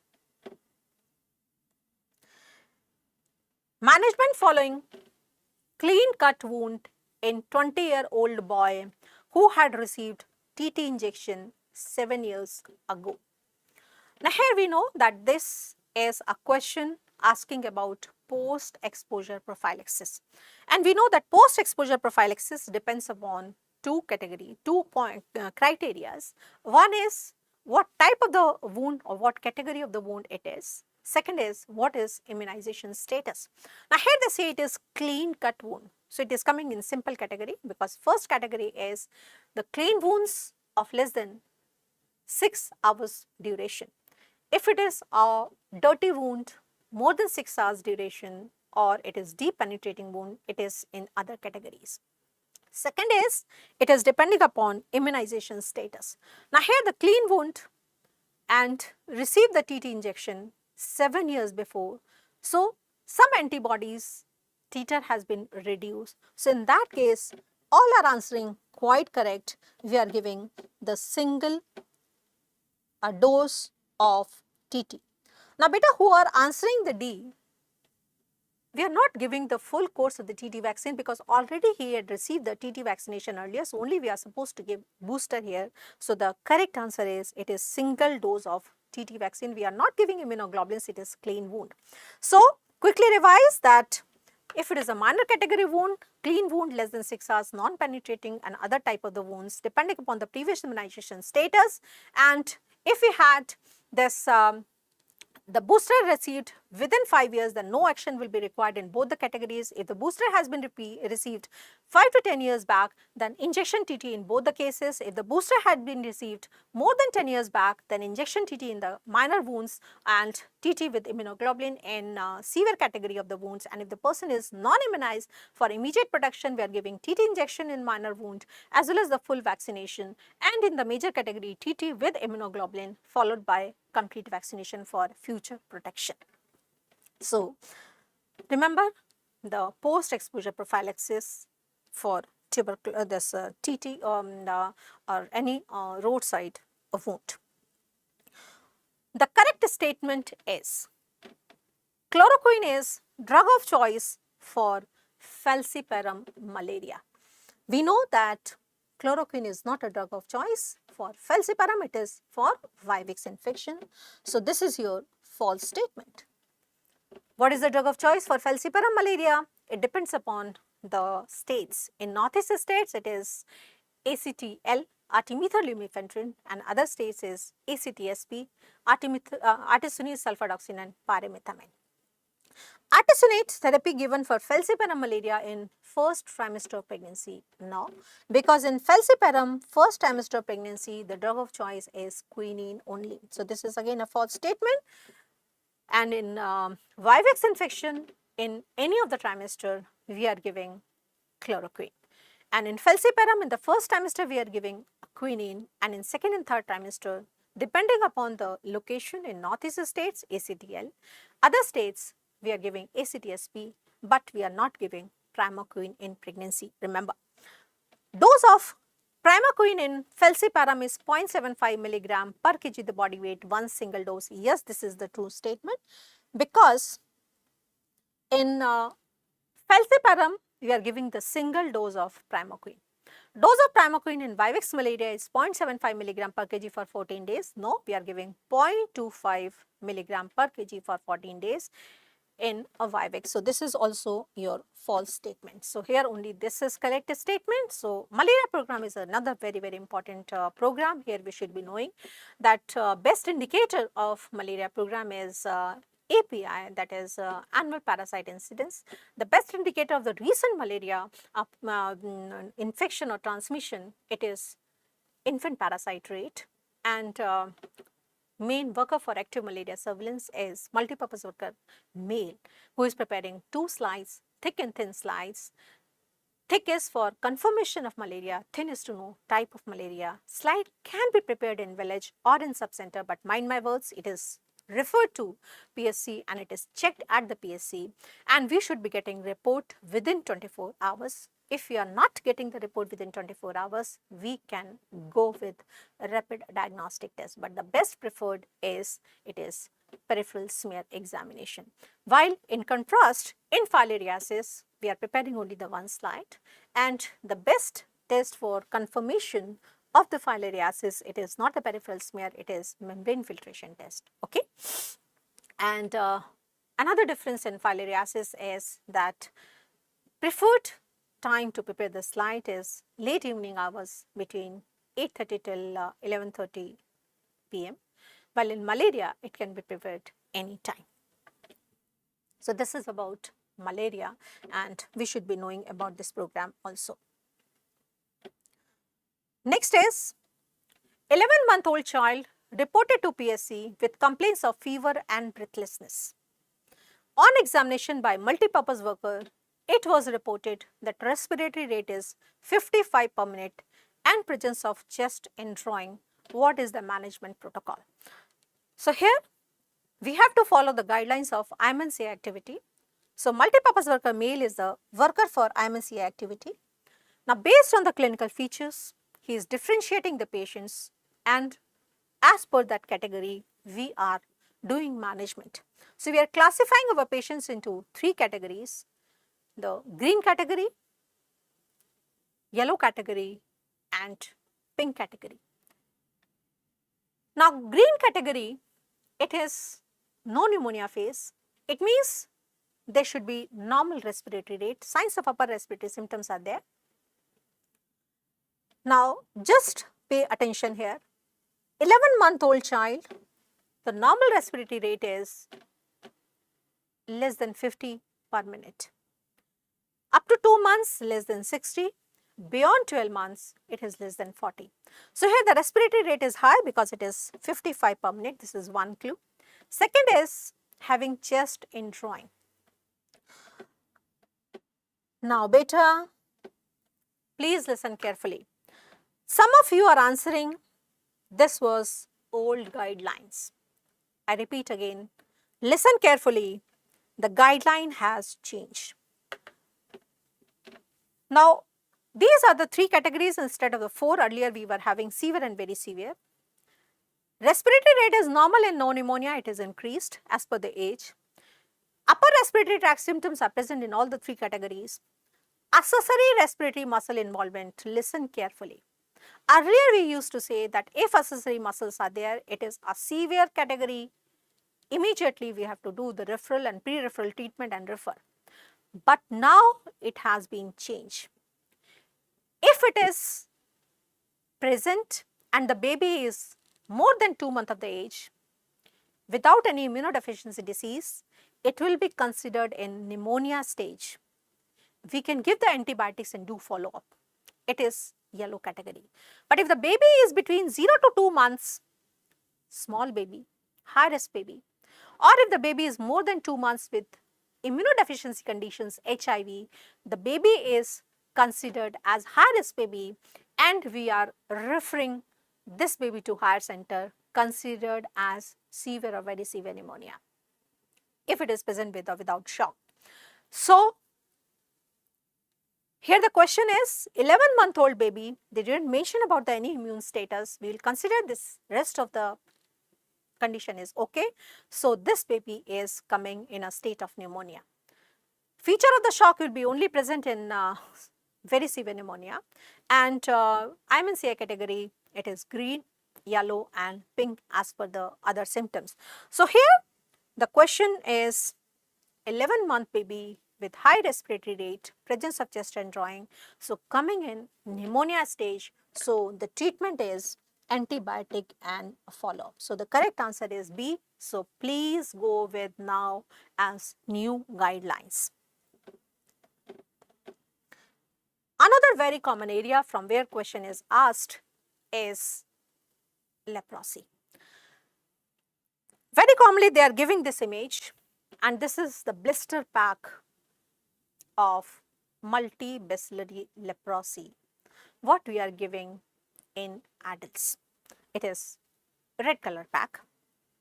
See the question, a patient with multiple hypopigmented patch. We can have the hypopigmented patch in leishmaniasis also. In post-Kala-Dermal leishmaniasis, when we had a nodularity on the face and hypopigmented patches on the body. But the point differentiating these patches in leprosy and leishmaniasis is their sensation. Next is anesthetic patches, means loss of sensation, so it is not your leishmaniasis. It is your leprosy. And with another clue, multiple thickened nerves are there. So, 2 clues, multiple hypopigmented patch with loss of anesthesia with multiple thickened nerves. You are treating this patient with the drugs given in the image. The correct statement is. So, the first thing is, beta ji, some of you are making mistakes. It is not the B. See very carefully, it is not the leishmaniasis. So, you have to do the differential diagnosis in the leishmaniasis and the leprosy. So, smartly the first 2 choices are out because it is not the leishmaniasis. Now, the second question comes that what is this blister pack and what is this type of leprosy? It is paucibacillary or multibacillary. The clue in question, multiple patches.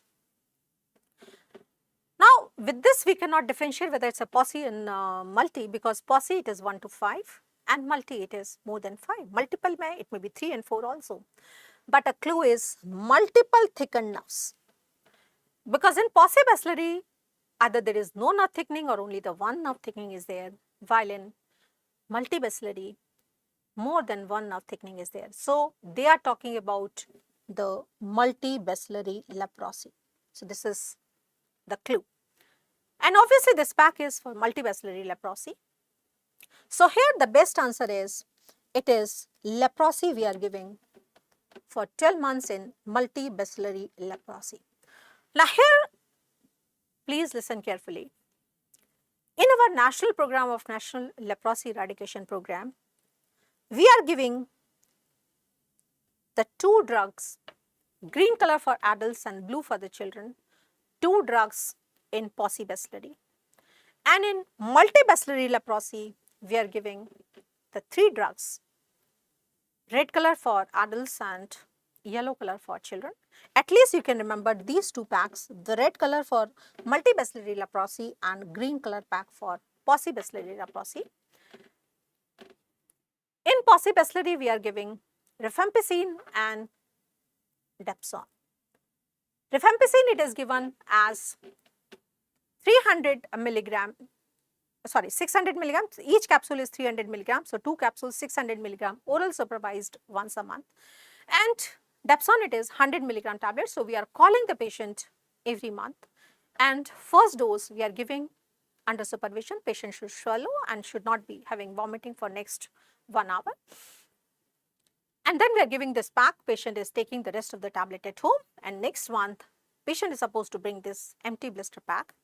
And in the multibacillary, we are having the 3 drugs. The 3 capsules, this is for clofazimine, 100 milligram each. So, total is 300 milligram once a month, oral supervised. 2 capsules of rifampicin, 300 milligram each. And this 1 tablet, white color, is 100 milligram dapsone. We are giving once a month. And then we are giving this pack, and the patient has to take this combo, 50 milligram of clofazimine and 100 milligram of dapsone daily for rest of the month. And this cycle is repeated for 12 months in cases of multibacillary and for the 6 months in cases of paucibacillary. Now, please listen carefully. Now, as per our national program, Indian program, National Leprosy Eradication Program, still we are giving the 2 drugs in the cases of paucibacillary and 3 drugs in the cases of multibacillary. But WHO has accepted to give the 3 drugs only in both pauci and multibacillary. Still, Abhi, Government of India has not accepted this. When it will be accepted, I'll let you know. So, if they are talking about the Indian program, then we have to go with 2 drug regime for paucibacillary, 3 drug regime for multibacillary, 12 months for multibacillary, 6 months for paucibacillary, and in the WHO guidelines, it is only the 3 drugs regime, 12 months for multibacillary and 6 months for paucibacillary leprosy. So, leprosy treatment is again very, very important. Coming to next question. A known case of hepatitis B patient admitted to emergency ward with complaint of severe pain in abdomen with fever. On investigation, diagnosed as a case of acute cholecystitis with cholelithiasis.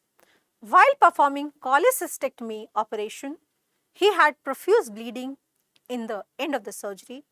About 1 liter of the blood was present in suction bottle. How you are going to dispose of removed gallbladder?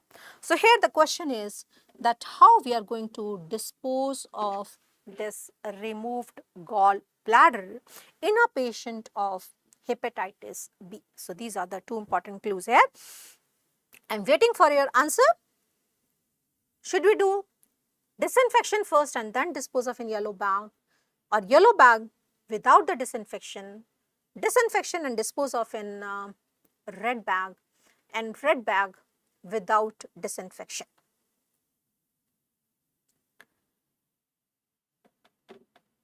Okay. So, I think you all are trapped in my track. Now, please listen carefully. You are right that this is human anatomical waste will definitely go in yellow bag. But this hepatitis B has been given you to confuse. As we all know that the content what we are taking in yellow bag, it has been discarded by incineration, and we are not requiring the disinfection before incineration, except for the two conditions what has been collected in yellow category, and that is microbial waste and liquid chemical waste. So here they are not talking about how you are disposing this blood. Mind my words. They are asking about how you are disposing this gallbladder. Gallbladder simply we are putting in yellow bag, going in incineration. It is not requiring disinfection. So the correct answer is it is yellow bag without disinfection. If I say where you are discarding this blood, 1 liter blood, it is a liquid chemical waste. It is needing for disinfection, and we are doing disinfection although it is going in yellow category, and we are discarding in the domestic drain. Okay, but this is human anatomical waste directly going into incineration without disinfection. Okay, so remember this point. So we should be knowing that there are 4 categories of biomedical waste. It is yellow, the content which are going for incineration; red, the content is the plastic waste; white, it is translucent puncture proof containers for sharp; and the blue, it is for glass items. I'll show you small video. Just enjoy this video and it will let you know that what are the content which are being disposed of in different bags. अरे ओ नीले पीले डब्बों, जरा बताओ तो hospital में कितने तरह का कचरा होता है?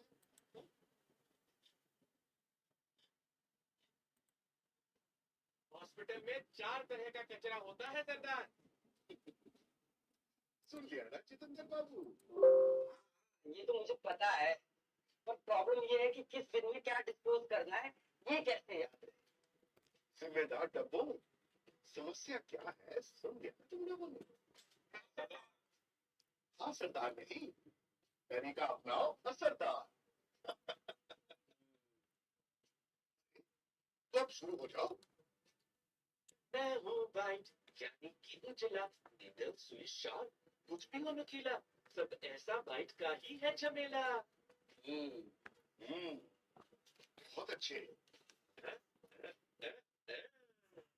आईवी नली, प्लास्टिक, थैली थैला, सब लाल में ही है धकेला। ओ, क्या बोले, क्या गलती हुई? सिरिंज बिना सुई। Yes. क्या बोले भाई? भाई वो पीला, बस है पट्टी। नहीं, अपुर ऐसे बोलेगा, टिश्यू का ढेला पटेला, खून से सनेला, पुरानी दवाई का हो झमेला, या केमिकल का लोचा, इसका उपाय सोचा, तभी तो पीला लगाया, समझे मेरे भाया? समझे? हाँ। अब आई मेरी बारी।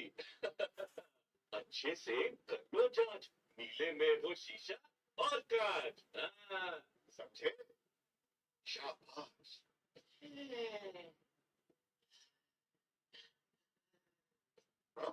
अब तेरा क्या होगा रे कालिया? तुम्हारे लिए अलग से कार्ड बनवाऊं क्या? नहीं सदा, दरअसल हम इस बिरादरी में नहीं हो ना। काले हैं दिल वाले, म्यूनिसिपैलिटी का जनरल बेस ले जाने वाले हैं। अब समझे ना? या अभी भी मन में है कोई डाउट? नहीं, अब नहीं है कोई डाउट, कंफ्यूजन नहीं हो गई। So this is how you are segregating your waste. Here 2-3 important points you have to remember. That blood bag, empty blood bag, although it's a plastic bag, it is going in yellow category. Second is, if plastic syringe is fixed with a needle, we cannot separate. So this is going into your white category. But if we can separate the needle from plastic syringe, so plastic syringe will be going in red category and needle will be going in a white category. If there is empty vial after vaccination, so it is going in blue category. But if the vial is having the vaccine, the expired vaccine, it is going in yellow category. And the disposal is yellow, it is by incineration, without disinfection except for the microbial waste and liquid chemical waste. For all the three, red, white and blue, we require the disinfection, shredding and mutilation, and then red is converted into coal tar, plastic material which we are using for road preparation, and content of the white and blue, it is usually going for recycling. And coming to the last question, a person with 6/60 vision in right eye, 3/60 vision in left eye, what is type of blindness? So here first of all, we should be knowing what is the definition of the blindness. Blindness is defined as if a vision is less than 3/60 in the better eye with best possible correction. So first of all, you have to identify which is better eye and which is having the better vision. So right eye, it is having the vision of 6/60 and the left eye, it is having 3/60. So which is better vision? The right eye, it is having the better vision. This is first thing. Second is, it is 6/60. Now earlier, the cutoff of Indian guideline was a vision less than 6/60. But now India has followed the WHO guideline, and the cutoff for the blindness in India also it is less than 3/60. So definitely it is not in a range of blindness. It is 6/60, not less than 6/60. So we should be knowing that what are the current guidelines as well as the old guidelines also we should be knowing. The cutoff was 6/60, so we say less than 6/60 to 3/60 it was economic blindness, less than 3/60 to 1/60 it is social blindness, less than 1/60 with perception of the light it is manifest blindness, perception of the light is absent, it is absolute blindness, and if it is between less than 6/18 to 6/60 it is low vision, and if it is up to 6/18 it is normal. So here my vision in the right eye is 6/60. So as per the old guideline, it is coming in this category of low vision. If we move towards the current classification, if a vision is up to 6/18, it is normal vision, and they say it is not a low vision as mild visual and the severe visual impairment.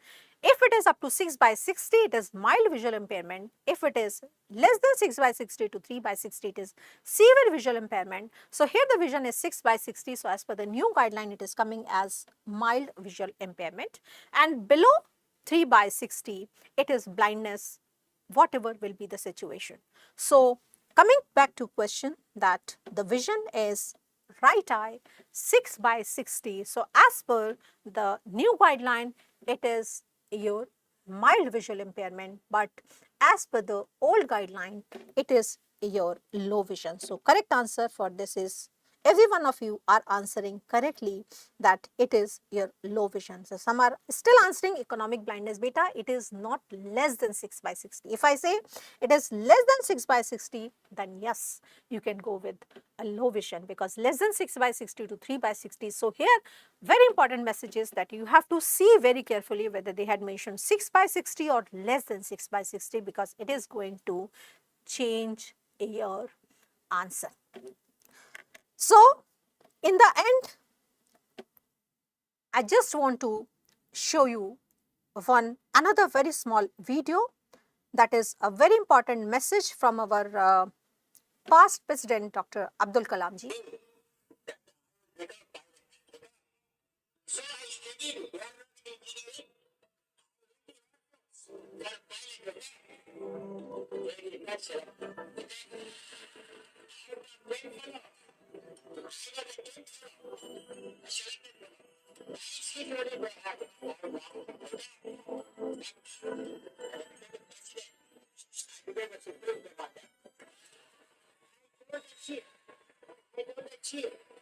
Chief of the air staff.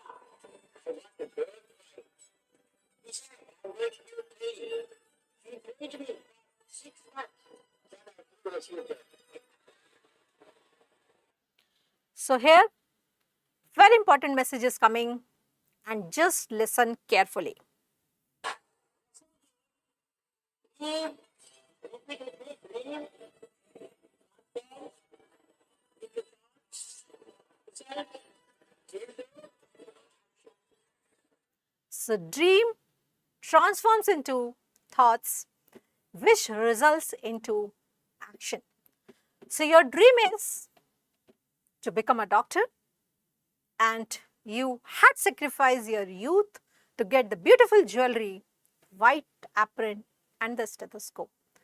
So your dream, it has to be transformed into your thoughts that yes, I have to become a doctor, and it has to be converted into action. And what action you are taking here is you are preparing hard, you are studying quite hard.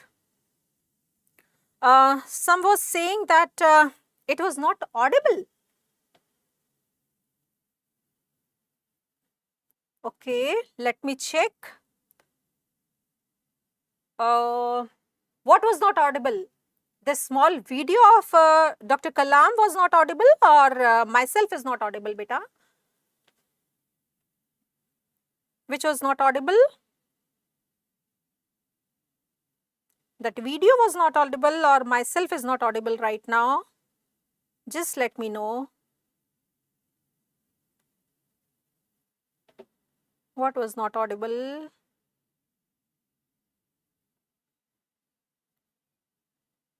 Video is not audible.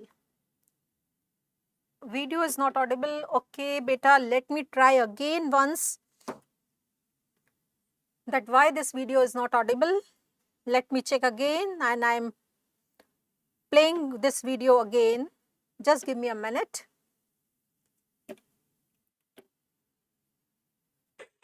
dream that I will become a pilot. So I studied aeronautical engineering. I Air Force for pilot. Then that's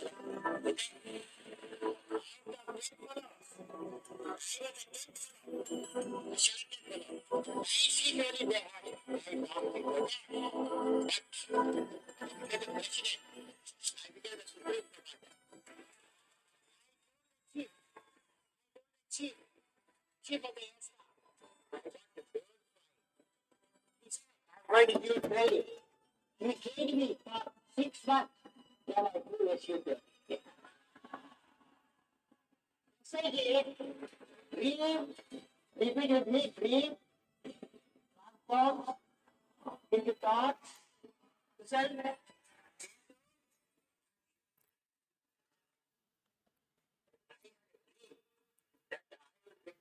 Anyhow, still some of you are messaging the video is not visible.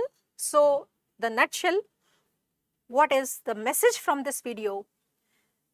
That he was telling his own story, that he wanted to become a pilot, but he was not selected. Although he had done the aeronautical engineering, he was the 10th candidate and there was only the 9 seats. So he was not selected. But when he became Prime Minister, he was the supreme commander of all the forces, and he requested the air chief that I want to fly, or I want to learn to just fly the plane.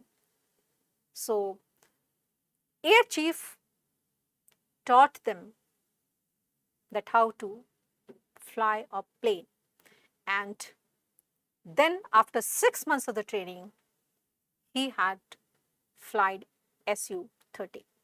So the message is that we should be having dreams, and dream is to be transformed into thoughts, and when we want to fulfill our thoughts, then only we have to take action to achieve our dreams. So our dream is to become a doctor,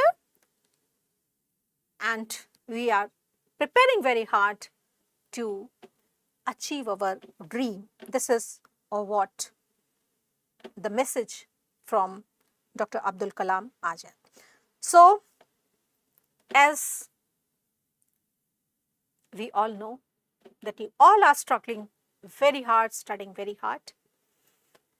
Sometimes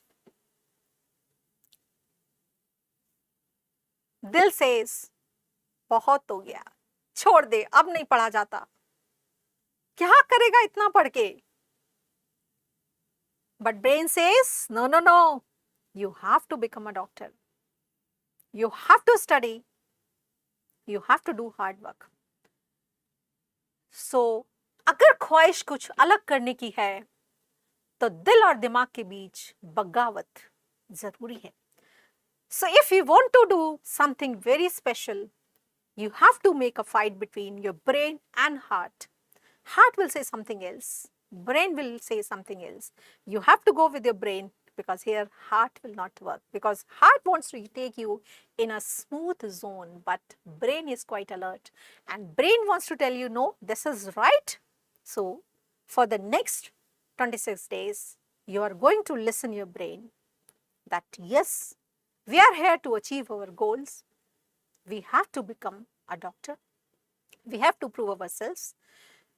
And very rightly said by Swami Vivekananda ji that never stop before you had achieved your goals. We all are working towards getting our certificate, which has been already prepared. Only we have to focus to put our first key in bank lock, and this is the first key of your hard work. Once we are putting our first key of the hard work, second key, that is the key of luck, God has to put, because you had already put your first key. The bank official is bound to open your locker if you had put in your first key in that. He has to put the second key and your locker is open. So only focus for your first key, that is your key of hard work. Don't bother about your luck, because if you are doing hard work, the God is waiting to put this second key, waiting for you to open this locker and getting your pass certificate. So wishing you all the very best for upcoming examination, and thank you very much for being with me for such a long time with full alertness. So if you had any doubt, any query, you are free to ask. I'll wait for a few minutes. If you are having any doubt, any question, you are most welcome.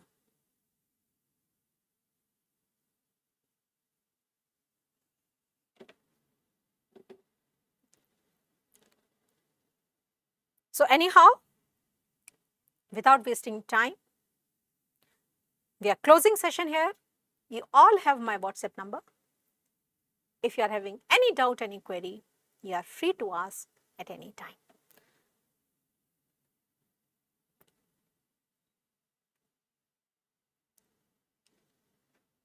आपको song चाहिए?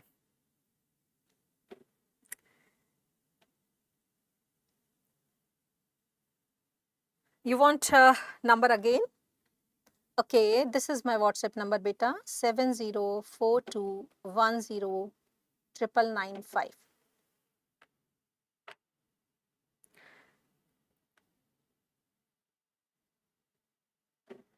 So, some are requesting for the song. Okay, I think some of you had already listened that, but still. चल चल चल मेरे साथी, ओ ओ मेरे साथी, चल ले चल सिलेबस खींच के, तू चलता चल, चला चल चल, क्विक रिवीजन करता चल, चल चल चल मेरे साथी, ओ ओ मेरे साथी, चल ले चल सिलेबस खींच के, अभी जाना है तुझे दूर, जहाँ खुशी करे इंतजार, तू चलता चल, चला चल चल, MCQ करता चल, चल चल चल मेरे साथी, ओ ओ मेरे साथी, चल ले चल सिलेबस खींच के, माँ बाप दुआएं दे जिसको, गुरु यार ले जिसकी तू चलता चल, चला चल चल, PYQ करता चल, चल चल चल मेरे साथी, ओ मेरे साथी, तू ले चल सिलेबस खींच के. So the 4 very important secrets of cracking any of the exam: you have to complete the syllabus, you are doing quick multiple revisions, you are doing the practice MCQs, and you are doing the PYQs to get high yield areas, because with experience we had seen that 80% of the questions are asked from common areas and 20% of the questions are asked from rest of the syllabus. Okay, so 80% are asked from 20% of the common areas and remaining 20% is asked from rest of the 80% of the areas. So high yield topics, high yield areas we are getting through PYQs. So just try to solve the PYQs. One very important message is never try to mug up PYQs. Never try to mug up the answers. Question appears to be same, but if there is a change of even a single word, it will change your answer. So just try to understand the concept. Read each and every word, each and every line carefully to get correct answer. So once again, from bottom of my heart, wishing you all the very best. Good luck to all. Bye-bye.